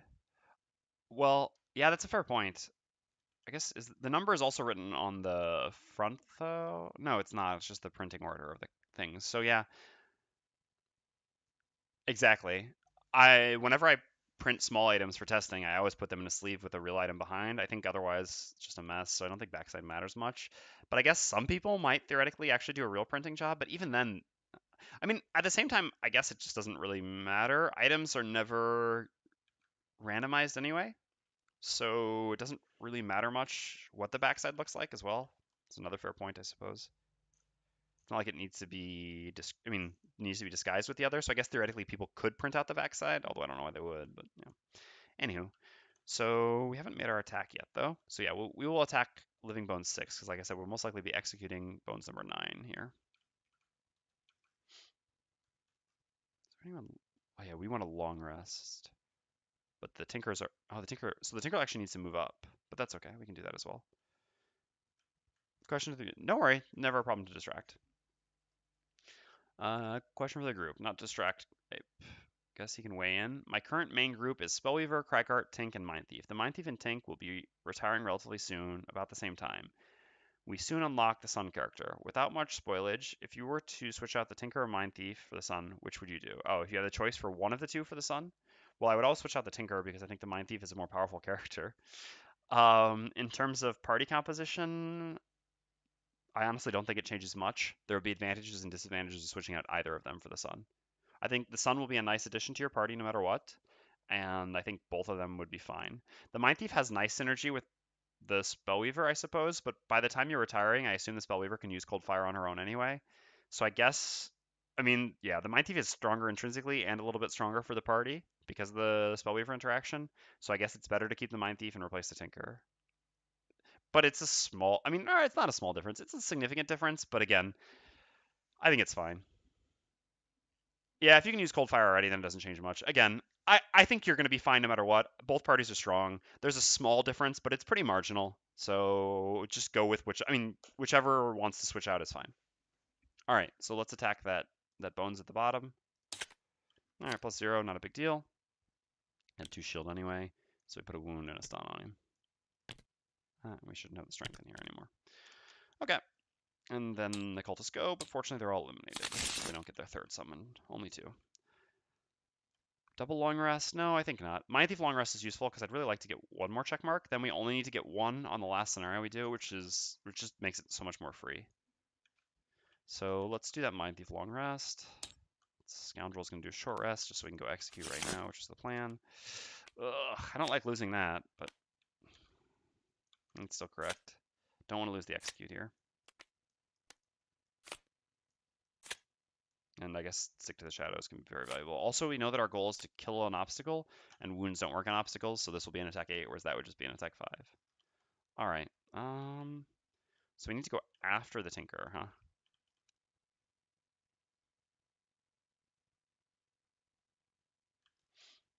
To get this execute. Ugh. Woof woof. All right. So there's no one that needs healing for the Tinker, so the Tinker doesn't have a lot to do here.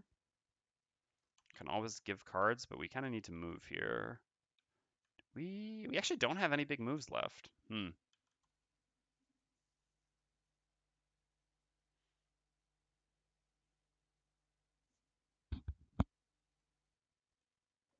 Well, the Sun and the Tank play is significantly different, but I understand. If you think that the person wouldn't play the Sun well, then you can certainly switch it out with the Mindthief instead of the Tinker. I don't think it's a big issue either way. So, what is the Tinker even doing here?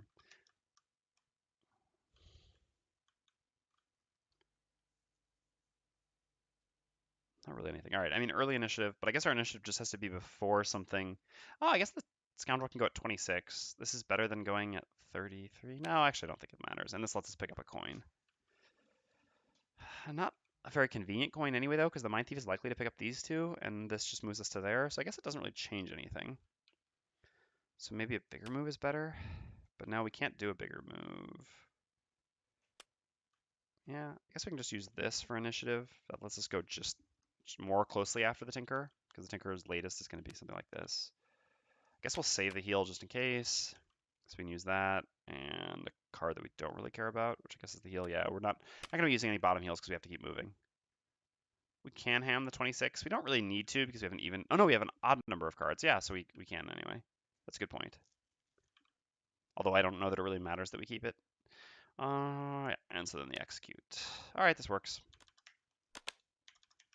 It's not a super careful turn, but we don't really need to be super careful anyway. So let's go. Ah, the 20. All right, all right. Yeah. Just being... this was their one card that could go, but whatever. The scenario's going fine, so... We're gonna have a little stumble here. It's not the biggest deal in the world. So we're going to attack. It doesn't really matter what we attack at all, but I suppose we will just attack the bottom one. So we'll make an attack on the bottom skeleton. That one's going to be killed by the Mindthief anyway, but attacking the bottom skeleton for an attack 2 poison. Okay, so it does 3 actual damage, putting it down to 3, and poisons it. Then we have a generic move 2 here. If we didn't move, it would be theoretically slightly better, because then the Mindthief would get hit, and the Mindthief is going to long rest anyway, but we're also going to long rest soon, so it doesn't really change much, and we've got our shield to use. So we move there. All right, so this bones down here is just going to lose its stun and take 1 damage. Going down to 2. We could leave it alone, but again, I just want the kill for the Mindthief. And so then this one is going to attack both the Tinker and the Scoundrel. Tinker first because lower initiative. Both attack 3s. All right, so a 2 on the Tinker. Really? Not even getting damage through. This is just... I'm embarrassed for you, skeletons. Wow. Okay. Again, I didn't even care that they did damage. We have a bunch of healing cards. We got nothing to do while running, but they wanted to play it like this. They can play it like this. All right, we gain 1 experience, and we execute this. Putting it there. And then we have a move 2 on the bottom of our shadow movement stuff. Which allows us to go here. Okay, and we'll just, as said, use this charge of ham, slice a ham, to get back the bottom of Stick to the Shadows. Again, we're doing this here because we had an odd number of cards in our hand otherwise, and Stick to the Shadows is a good card, although I don't know that that's going to matter so much. It's more just for an extra turn. And then the end of the round, the Mindthief gets her long rest, which allows refreshing. Oh. Refreshing of that. We might as well bring back the Mind's Weakness here. It does add an extra turn. And we're not really in a hurry. Hostile Takeover. Obvious card to get rid of at this point. It's pretty irrelevant to us now. Okay. So, Mindthief is going to go back and end that last remaining skeleton before it can go. We're going to use the Mind's Weakness to do it, because this allows us to set up the Mind's Weakness, and we only need a small attack anyway, considering we're using the axe. After that, the annoying thing is we also wanted to move to here and play our loot. Guess we're just going to leave this coin as well. All right, so the Scoundrel needs to start making her way up to that chest. Guess we can use our jump first. That's better, because then we can go over this trap rather than having to go all the way around it.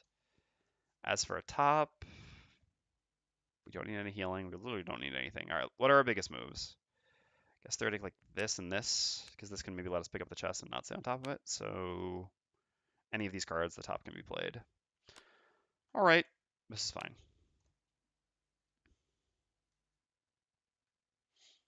Well, I am a Scoundrel.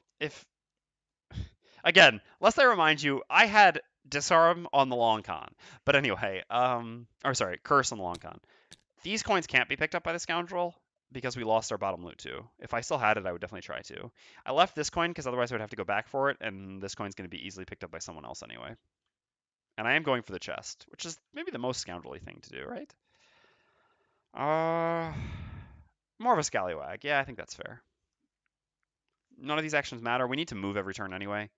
Just play 2 cards. I guess theoretically saving the heals is more correct, although I don't think there's any way we can take damage before the next room. All right, let's go. Sure, 81. Scoundrel goes first. We do a move 4 jump. 1, 2, 3, 4. Yeah, so Swift Bow is going to let us do a move 3, and then 1, 2, 3, 4, 5, something like that. All right, that works. So we're done. And then next up is the Mindthief. We're going to do a move 2 heal 2 self, giving ourselves strengthen. Just going to move to here and gain 1 experience. Activate the Mind's Weakness. This gives us an attack 3, plus 1 from the poison is a 4. We have advantage. We're going to use the axe. So we get an attack 9 with advantage, targeting the skeleton. Oh, bam! So that's an 18. Yeah, I think we killed it. Scoundrel healed 1 from the execute. Oh, but the curse. What? The Scoundrel could have healed 1 from the execute, but the Scoundrel's at full health anyway.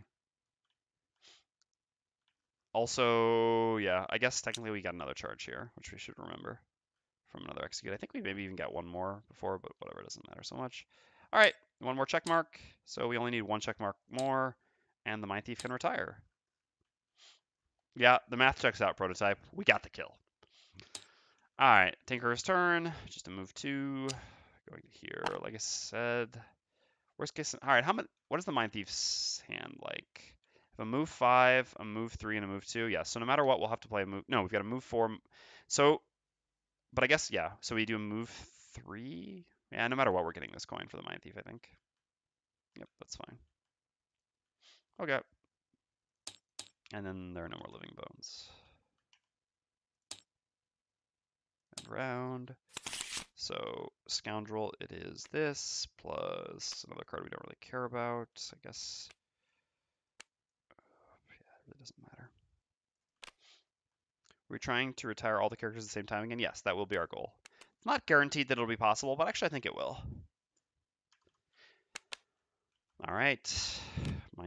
Tinker just playing 2 cards. Mindthief playing a move 3. And then a top. We can cycle, but I think we'll rather keep the Mind's weakness up. So yeah, we have no tops, which are ever going to matter here. If we are here, we're a little ways away. Can we go back for this? No, I don't think it works. I think it's not reasonable, because here the Scoundrel will be here, Tinker will be here. Yeah, I'll just go get the chest there, the coin there. All right, and play a card, which is not one of our bigger moves. I guess I'll save this just in case. Play it like this. All right, let's go. Bad or missing initiative card. Why does this happen sometimes? No, we have everything. All our things are fine. Whatever. All right, we don't need to do any of this stuff anyway. So, Mindthief first, gain 1 experience. Dark Frenzy, we've made our battle goal. This is gone. Do a move 3. 1, 2, 3 gets us to this coin. Oops. Try to grab that one. There we go. Next up is the Tinker. Everyone's at full health. Yes. So just a generic move 2 up to here. Plus 2 more because we're going to long rest next turn from our boots. So up to here. Scoundrel goes. We do a move 3, loot everything we move through. 1, 2, 3 to there. I guess technically we should stop here because the trap immobilizes or some nonsense. All right, trap 70, or sorry, trap 73. I called it a trap twice there, actually. The trap immobilizes. Why? I'm just so jaded after the last chest. 73, random item design. Nice. Always like getting random item designs. All right, let's grab that after we finish this round. So we have 1 more move to there. Got the chest. And we're good. All right. And that was the last person to go. So let's grab our random item design.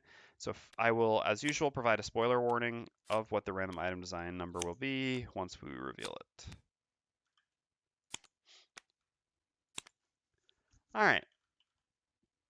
Let us do this. All right, so fair warning, we will be seeing random item design, not 71, unfortunately. Random item design 86 will be next. So I'm just going to switch the screen to this real quick while we see what it is. Interesting. I mean, whatever. I'm always happy to have these, but... And we put it away.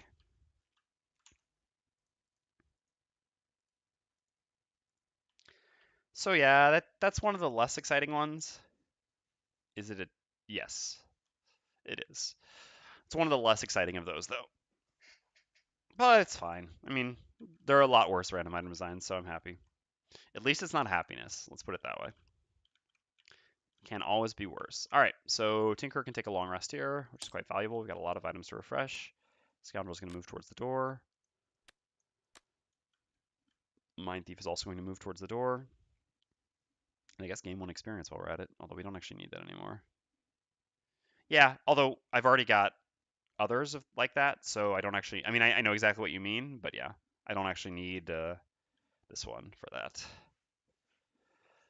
Okay, so which card do we want when we go into the room? Probably want this the turn we go into the room as a bottom, and then what do we want as a top? Well, I guess it would actually be this, but then we don't have enough movement. So maybe it's this when we go into the room, except we're not going to be close enough yet. I guess that Scoundrel's going to long rest a turn, so we're not going to long rest when we go into the room. So I guess no matter what, we're going to move next to the door. So the question is, what do we want to do the turn when we move next to the door? I guess it's Great Dark. So it doesn't really matter which one of these cards we play here. Can we get the coin? No. 1, 2, 3, 4, 5, and then 1, 2. Yeah, so, all right, let's just do something like these, I guess. It's fine. All right. Work this time, no problem. So Scoundrel first, we just do a move 5. 1, 2, 3, 4, 5 to here. Mindthief, we're going to gain 1 experience. Actually, I don't need to track this anymore because we've already gotten to our 13. And we're doing move 5, shield oneself because there's ice to consume all. Is 1, 2, 3, 4, 5 to there. And then the Tinker is going to do a long rest. Which refreshes this, refreshes this, refreshes this, and lets us choose a card to lose.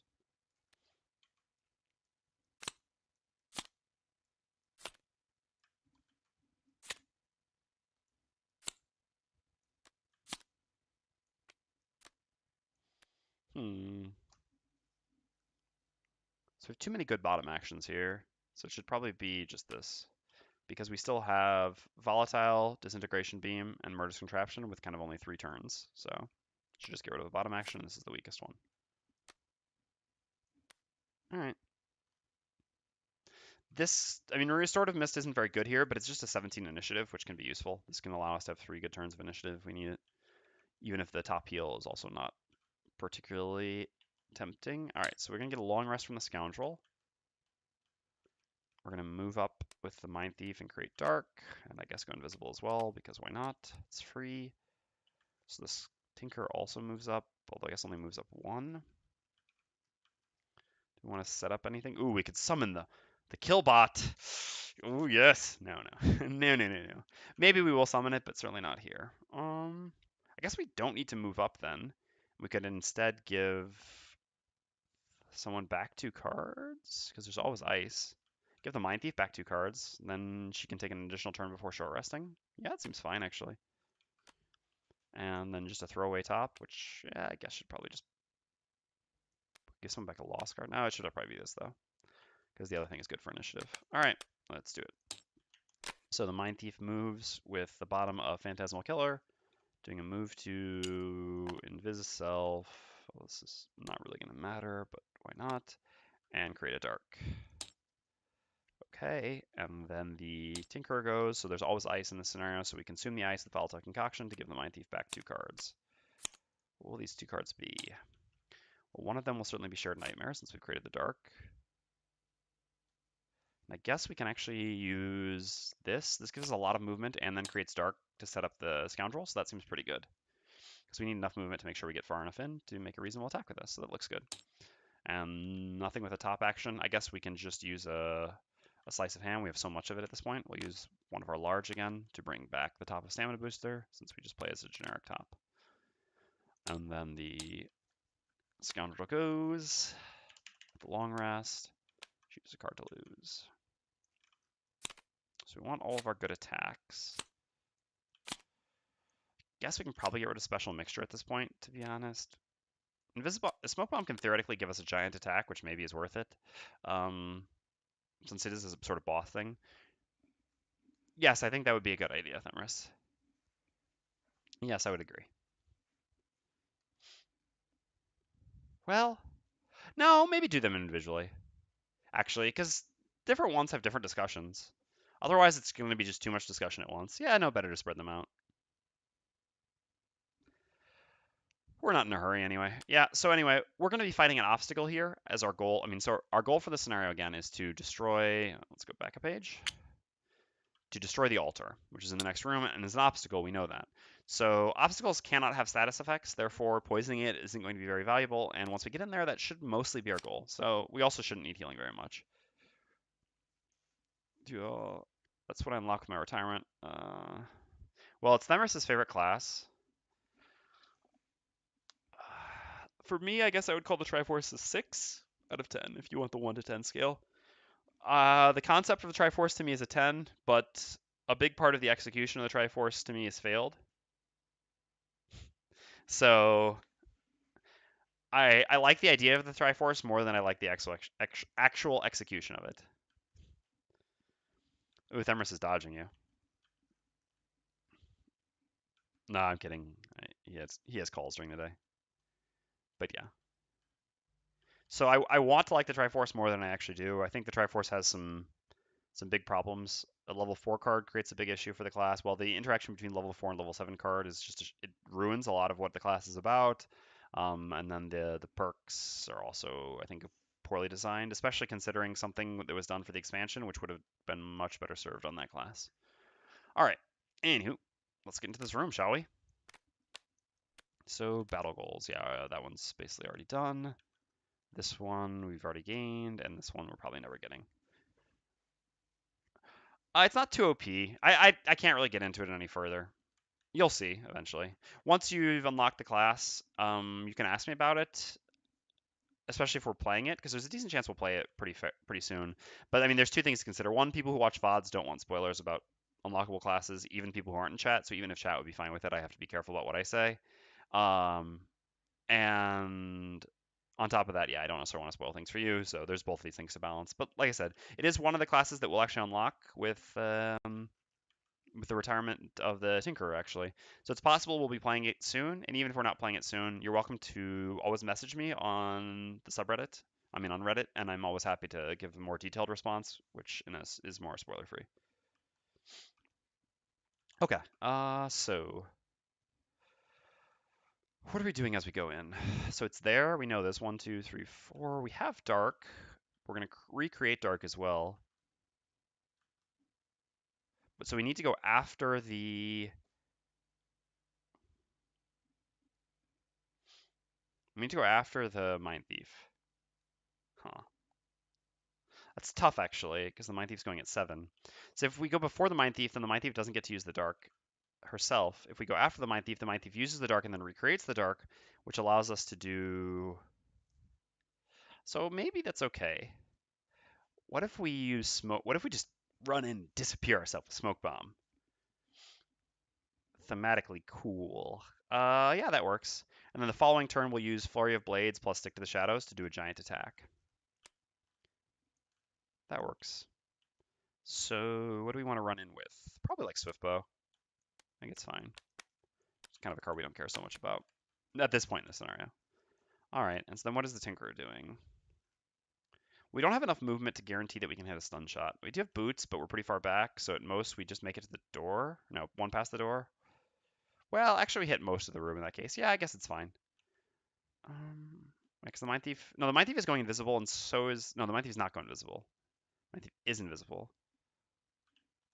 What if we go later on the Mindthief then, since the person who's running to the room is invisible, and the Mindthief's currently invisible? Can we go super late? No, that's the latest the Mindthief can go. We only have these 2 cards. But yeah, so it actually makes sense to have the Mindthief go late, because then it's possible whatever's in this room won't get to hit anything, since the Scoundrel will be invisible as well. So then the Tinker should go very late. Which I guess is this. Ooh, yeah. We can summon the Murderous Killbot.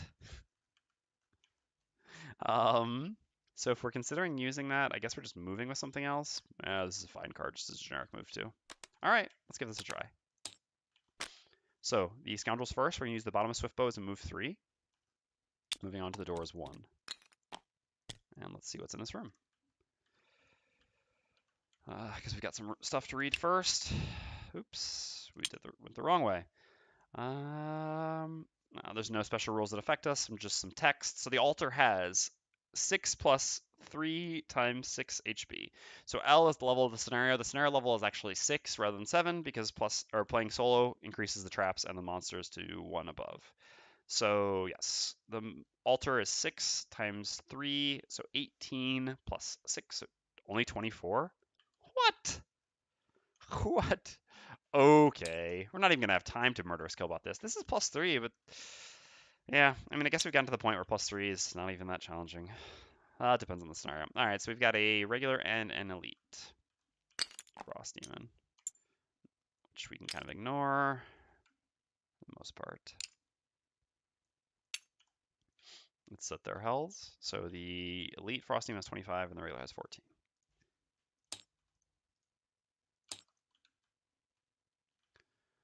All right, and so we just need to reveal for Frost Demons. Just Frost Demons left, huh? All right, well, they have ice, so they're actually doing this. Ooh, that's pretty powerful, right? -1 move. I mean, it doesn't really matter. We don't need to worry about that because the other people are invisible and the Tinker is going after them anyway, so it's not like we can do anything about it. So let's just finish our movement. So we have 2 more movement with Swiftbow. 1, 2 to here. If we block by going there, does it change anything? The Mindthief's actually going to lose invis. Okay, whatever. Doesn't really matter much. Can stun one of them. Yeah, I think moving to where we are there is fine. All right, and then poof, we disappear. In a cloud of smoke. So we created a new dark, actually, and we're invisible. All right, and then we're done. Nothing else to use there, no. So then the Mindthief goes.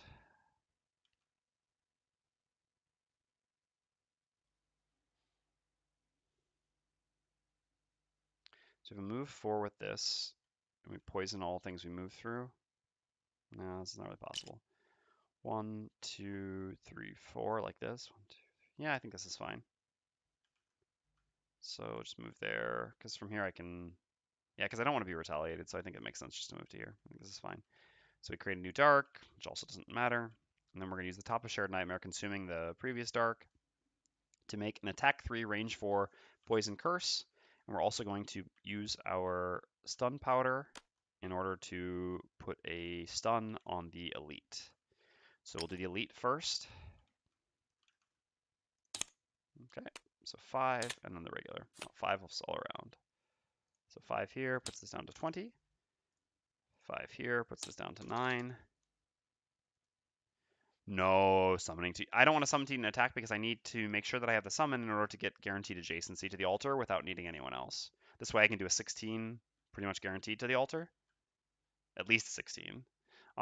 Which is just more valuable than eating an attack. We're all at full health here, so there's just no need for this. Alright, I mean, no need to worry about consuming attacks with silly things, or with the summon. If we had 2 summons, sure, why not? But alright, so poisons, they give them 2 curses as well. Shuffling that in.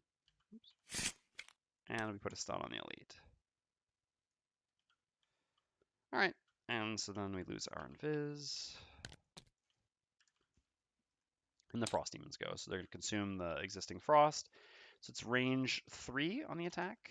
So it needs to move to here. 1, 2, 3 to attack the Mindthief. So normally an attack of 5, except +2 here. So an attack of 7. Not bad, not bad. We did shuffle this after putting the curses in, I believe. Just want to double check. An 8. Yeah, I mean, that hurts. Without a doubt. Well, we'll take it. We're fine. Oh, so fine. All right. And then it is the Tinkerer's turn.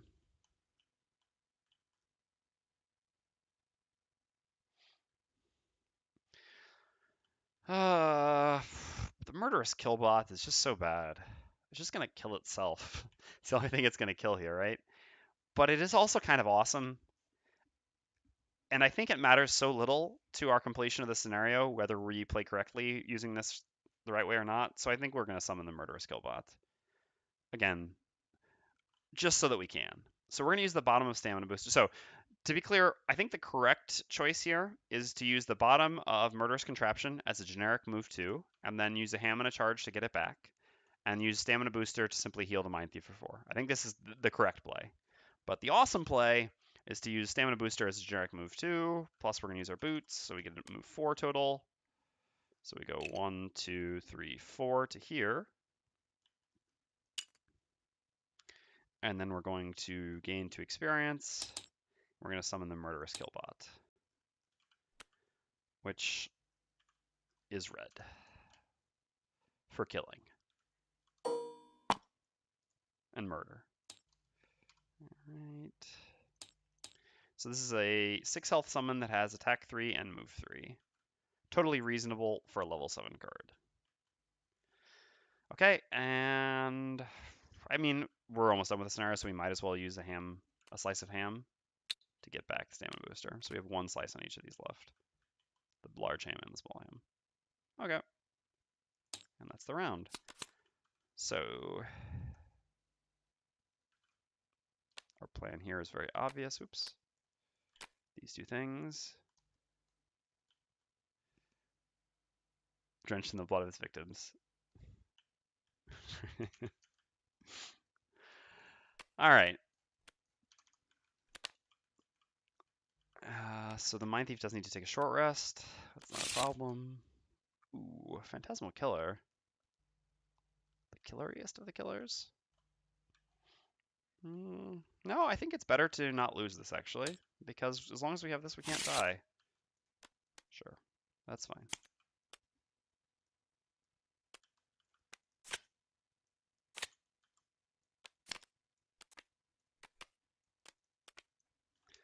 All right. So what have we here? I guess as the Tinkerer, we can stun one of them, disarm the other. Playing our 2 cards, just buying our teammates time to finish off the altar. Yeah. And buying the Murderous Killbot time to do its namesake activity. All right. So then the Mindthief should just go hit the altar as well, I think. So with a 3, we can get there. So what do we have? We have Dark here. There's always Ice. So I suppose that the top of Dark Frenzy is actually quite reasonable to do. So in that case, for the bottom,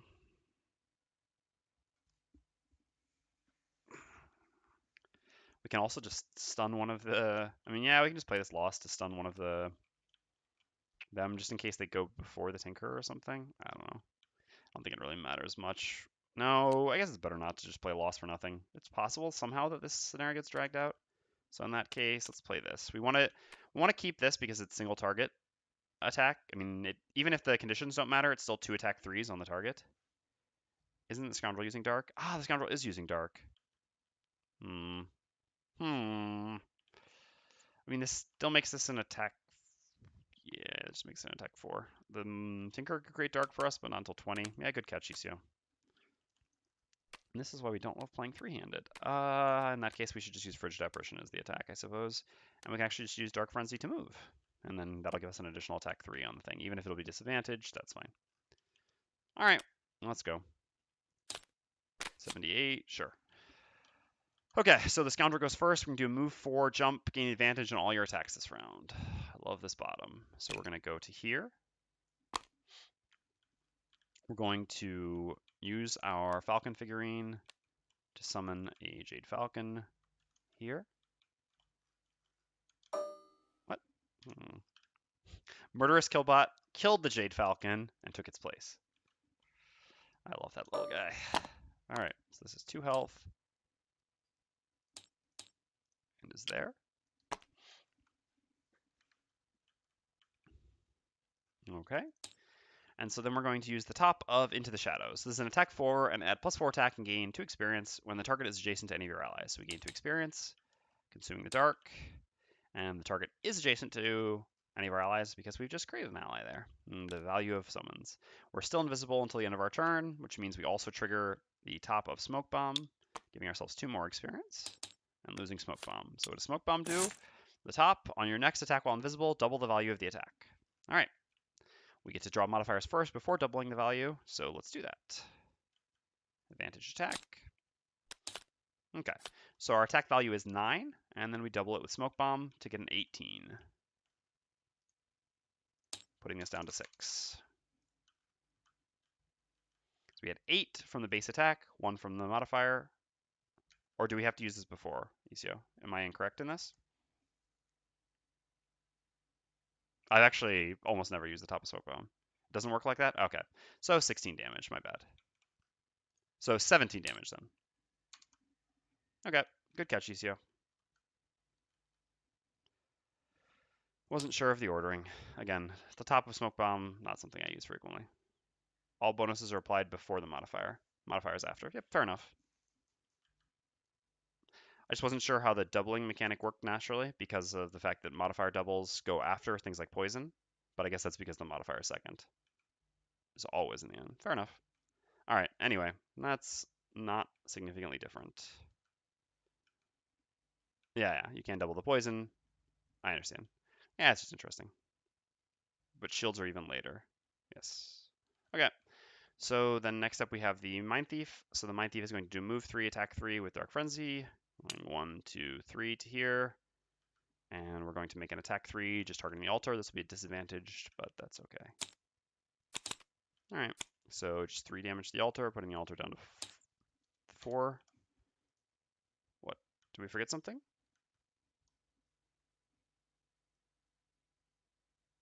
What could I have forgotten now? Oh. Yes, we did. Because we hadn't counted the one here. Let's see. I don't remember how many kills we had. Well, I mean, you're right. Whatever. We could have just used boots here, but I think we did though because we used the Falcon. I think we were missing one more. Anyway, good catch though. I mean, no matter what, we were never missing this. I'm pretty sure we've missed at least one here, and I'm also not sure if we counted this because I think previously we'd done 4, and I think when I used the one slice of ham, yeah, I know for the perk. I think when we used the one slice of ham, we forgot to count that as well, to be perfectly honest. So, but anyway, like I said, we could have just used the boots here when we moved. We also forgot to count the usage of the Falcon. All right, so good catch though. Then we use the top of Frigid Apparition. Are they using ice this turn? No, they're creating it, so it doesn't really matter. So we have an attack 4 plus 2 from Mind's Weakness, so we get an attack 6 on the altar. 7, 9. Okay, so we kill the altar. And that fulfills the condition for beating the scenario, but we still get the rest of the round. So this is just going to be to allow the Murderous Killbot some fun. Unfortunately, it's going to attack the Elite, huh? Yeah. All right. So kill. Runs here, attacks the Elite. No.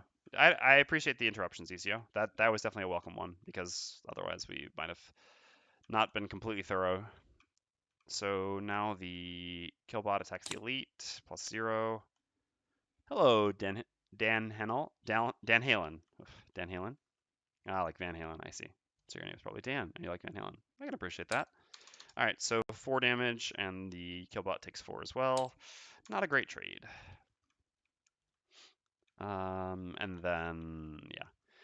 I'm not going to bother going through all this because it doesn't give anything. We use one of the attacks from Stunshot. I mean, the attack from Stunshot, and then the move from Disintegration Beam. Stunshot stuns here. Disintegration Beam bottom disarms here, and then neither of these things attack, so the round or the scenario is over.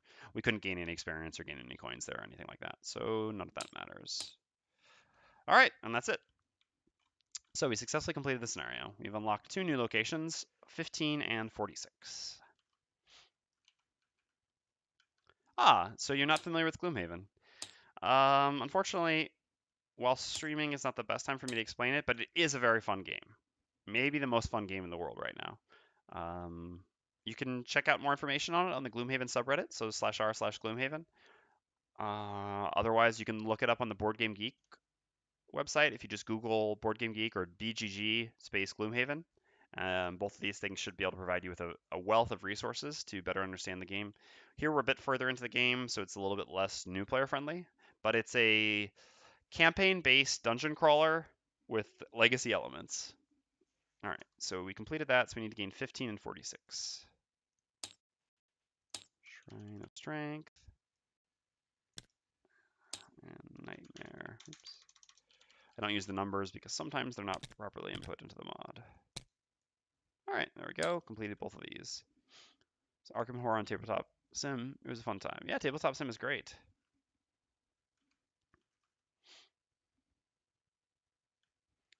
No, his how you doing was actually it was like a Joey how you doing because he wanted to know more about well because he was saying that triangles and I said that it was your favorite class. He was asking about triangles and I said that it was your favorite class. He was asking how we all liked it. All right. So we gain a party achievement across the divide.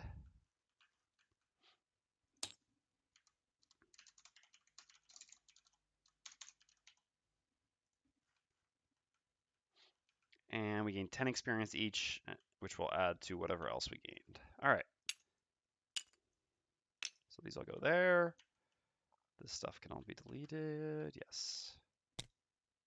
Oh, now whatever, that's getting deleted now as well.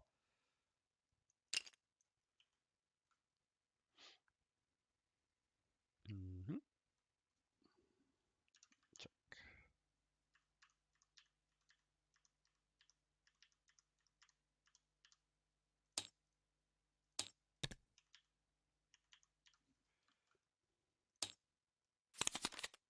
cancel these out. So fair warning, we're going to be taking a small break to have dinner in between scenarios here, and then we'll be going on and doing scenario 46, which will be our last scenario for the night. Should be done next, but in a little bit. Yeah, I said that I love the idea of triangles and have some issues with the implementation.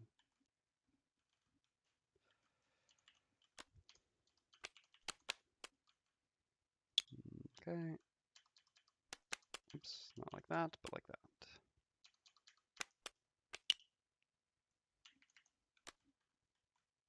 Yeah, that's fair. Not the Cragheart. Not my boy Craggy. Shouldn't that be your favorite class, Nemeris? The Cragster himself? The Craggiest? Sir Cragsalot?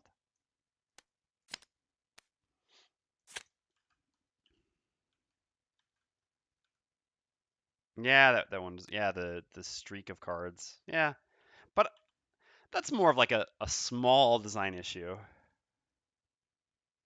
Fair enough. You are on record saying that. All right, let's gain our stuff.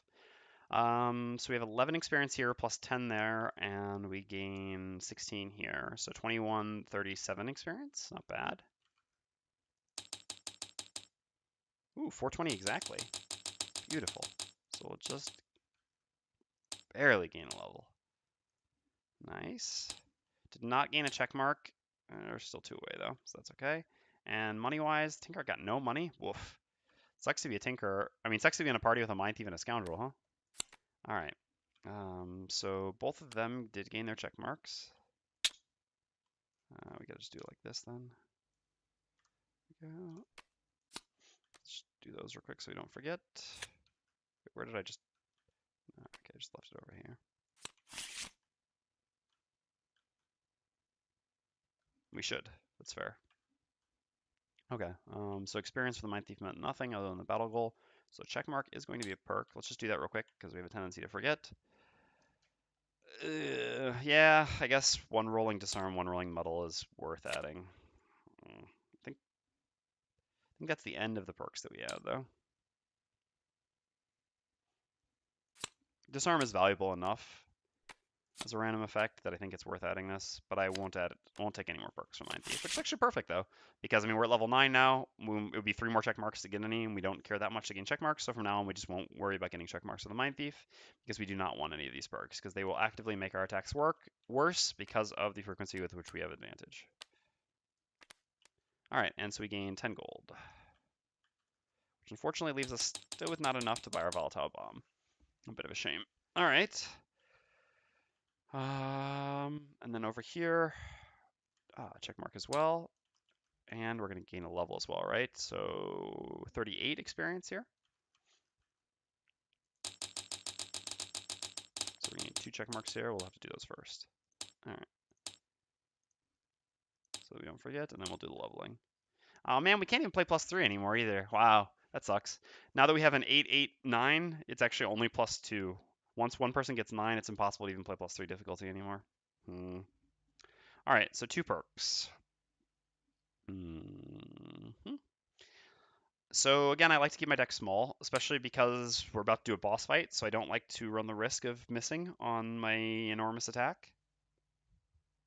4-player setup time, yeah. So we're definitely going to take the invisible. I think it's a kind of random perk and not super valuable, but I'm basically just taking it because it's a slightly more powerful effect while being less likely to come up. I just want to minimize the number of rolling modifiers in my deck is essentially the goal here.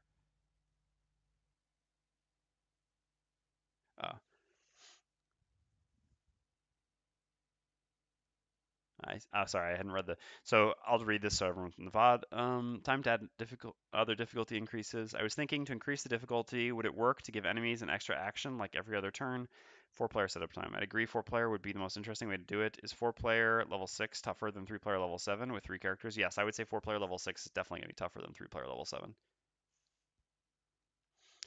I would be interested in taking the, and in fact, I think I will in the future probably try the increased player number challenge. That being said, I think for this party, that would not be a realistic expectation. A more broken party for sure, or playing with better characters, but here, do 4-player level 6 next scenario? I don't think so.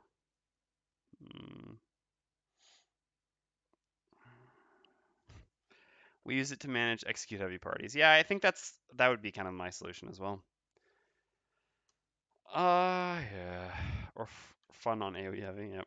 So anyway, here I'm going to take invisible just because it's a smaller number of rolling modifiers, and so then after that the question is simply +1s or poisons. In that case I think I prefer +1s just because they're more reliable to actually do something than the poisons. Since we have a number of instances of poison already, the bottom of Visage, the bottom of Special Mixture, and the top of Shared Nightmare, and poison attack thing for the Tinkerer. So yeah, again the invisible rolling and 2 rolling +1s. Which again, already now 20% of our deck are rolling modifiers, which is kind of painful actually in terms of avoiding misses. Okay, let's put this back here. And so we need to gain our 20 gold, which I believe we have not. No, we've definitely not done. So we're up to 26.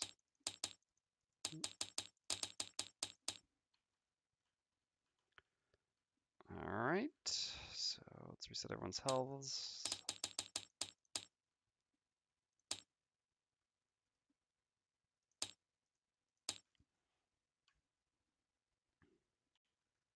Add a summoner every room and very back. Adding one summoner every time, I think, would actually not be the. That would be a more interesting difficulty increase. I could agree with that to some extent.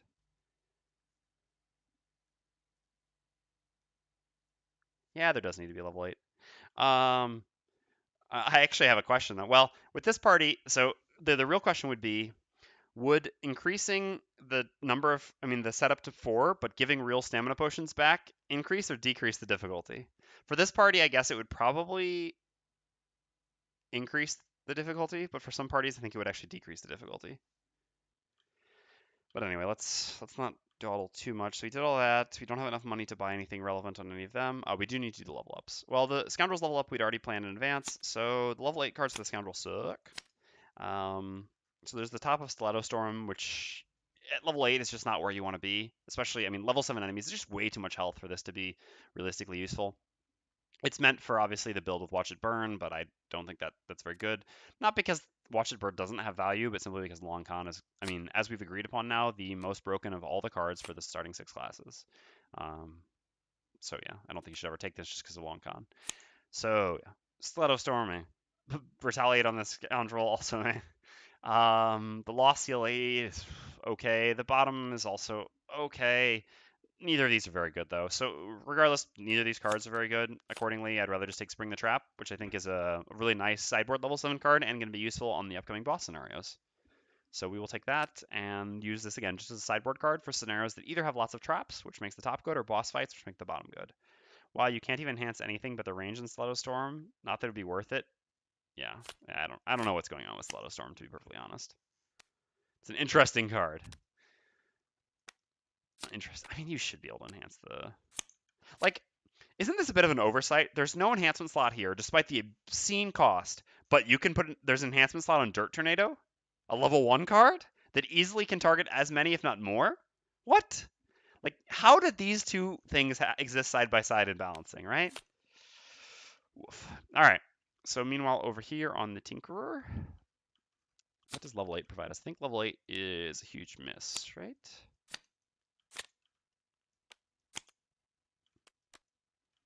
Yeah, level 8 is a huge miss. So there's move 8 jump loss on bottom, which is an okay loss. If it was paired with a useful top, this would be fine. Sadly, it's not. All summoned allies may perform this. No. Yeah, this would allow us to run away all the Scoundrels melee summons, but that's just not worth it. Attack 9 loss, suffer 2 damage, so underwhelming. The bottom here is actually quite powerful in certain parties. If we were playing the Tinker with the Spellweaver and Cragheart, we would absolutely take Harsh Stimulants just for the bottom, but in this party, it's absolutely not the case. We could try to do some sort of shenanigans using all those multiple target range attacks to the Scoundrel and this, but the initiatives are the biggest issue for this, and even then, it's quite gimmicky, and only 1 card out of 12 just doesn't make it worth it. So we'd rather just take neither of these cards, which leaves us with the choice of these 3 cards: Noxious Vials, Gas Canister, and Curative Aerosol. Let's move these to the side. So, Noxious Vials has 2 nice halves, a nice bottom loss, and a nice top refresh on consumed items. So without real stamina potions, the refresh on consumed items is a bit worse. That being said, we do have Rings of Haste. Oh no, it's just on top of the Cloak of Pockets. and we have the Falcon figurine for and the Doom Compass for this Scoundrel. So that's actually a fair amount of value there. So this is tempting. Gas Canister gives us the bottom only. The top trap is garbage as a useful loss to allow some really broken stuff. It depends how much we want to win, right? So we could take Gas Canister now and then combine it with the Long Con once the Scoundrel gets level 9. And this is just so stupid, right? You literally could not lose scenarios then. Then well, should we do that? And then we can try to do, once we have that level 9, then we can actually start doing 4-player setup with a 3-player party. And then there's Curative Aerosol, which is obviously never the choice because of all of these cards, it does the least broken things. All right, so let's get you out of here. That's an interesting choice. I guess I'll leave this choice up to everyone else. Both of these options are fine. Noxious Vials is the more fair choice. Gas Canister is going to just enable us to do some really stupid stuff. Basically, the stuff we're avoiding by not playing with real stamina potions. We are going to basically see scenarios in which we perform the same action repeatedly for 5 turns. Is that something you all want to see or not? But again, like I said, it allows us to potentially consider increasing the difficulty in other ways. I'll leave this question up to chat. We can really take either of these. I don't care so much. I can enjoy doing broken things, or I can enjoy doing more fair things. Both of them are fine. The point is just that this is like actually a playable card, and this is just for one cheesy combo, which the cheesy combo just breaks scenarios, but it is just a cheesy combo. So that's why I'll just leave it up to chat to decide. So I'm going to go take my eating break now. I'll be doing some setup as well, so you can remember this question. I'll come back and see. But otherwise, yeah, I'm just going to do this. Well, I guess we're just going to put it here. Be back in a few minutes. All right, so I will be right back. Well, yeah, we're going to eat, so it should be around 10 minutes typically. Right back.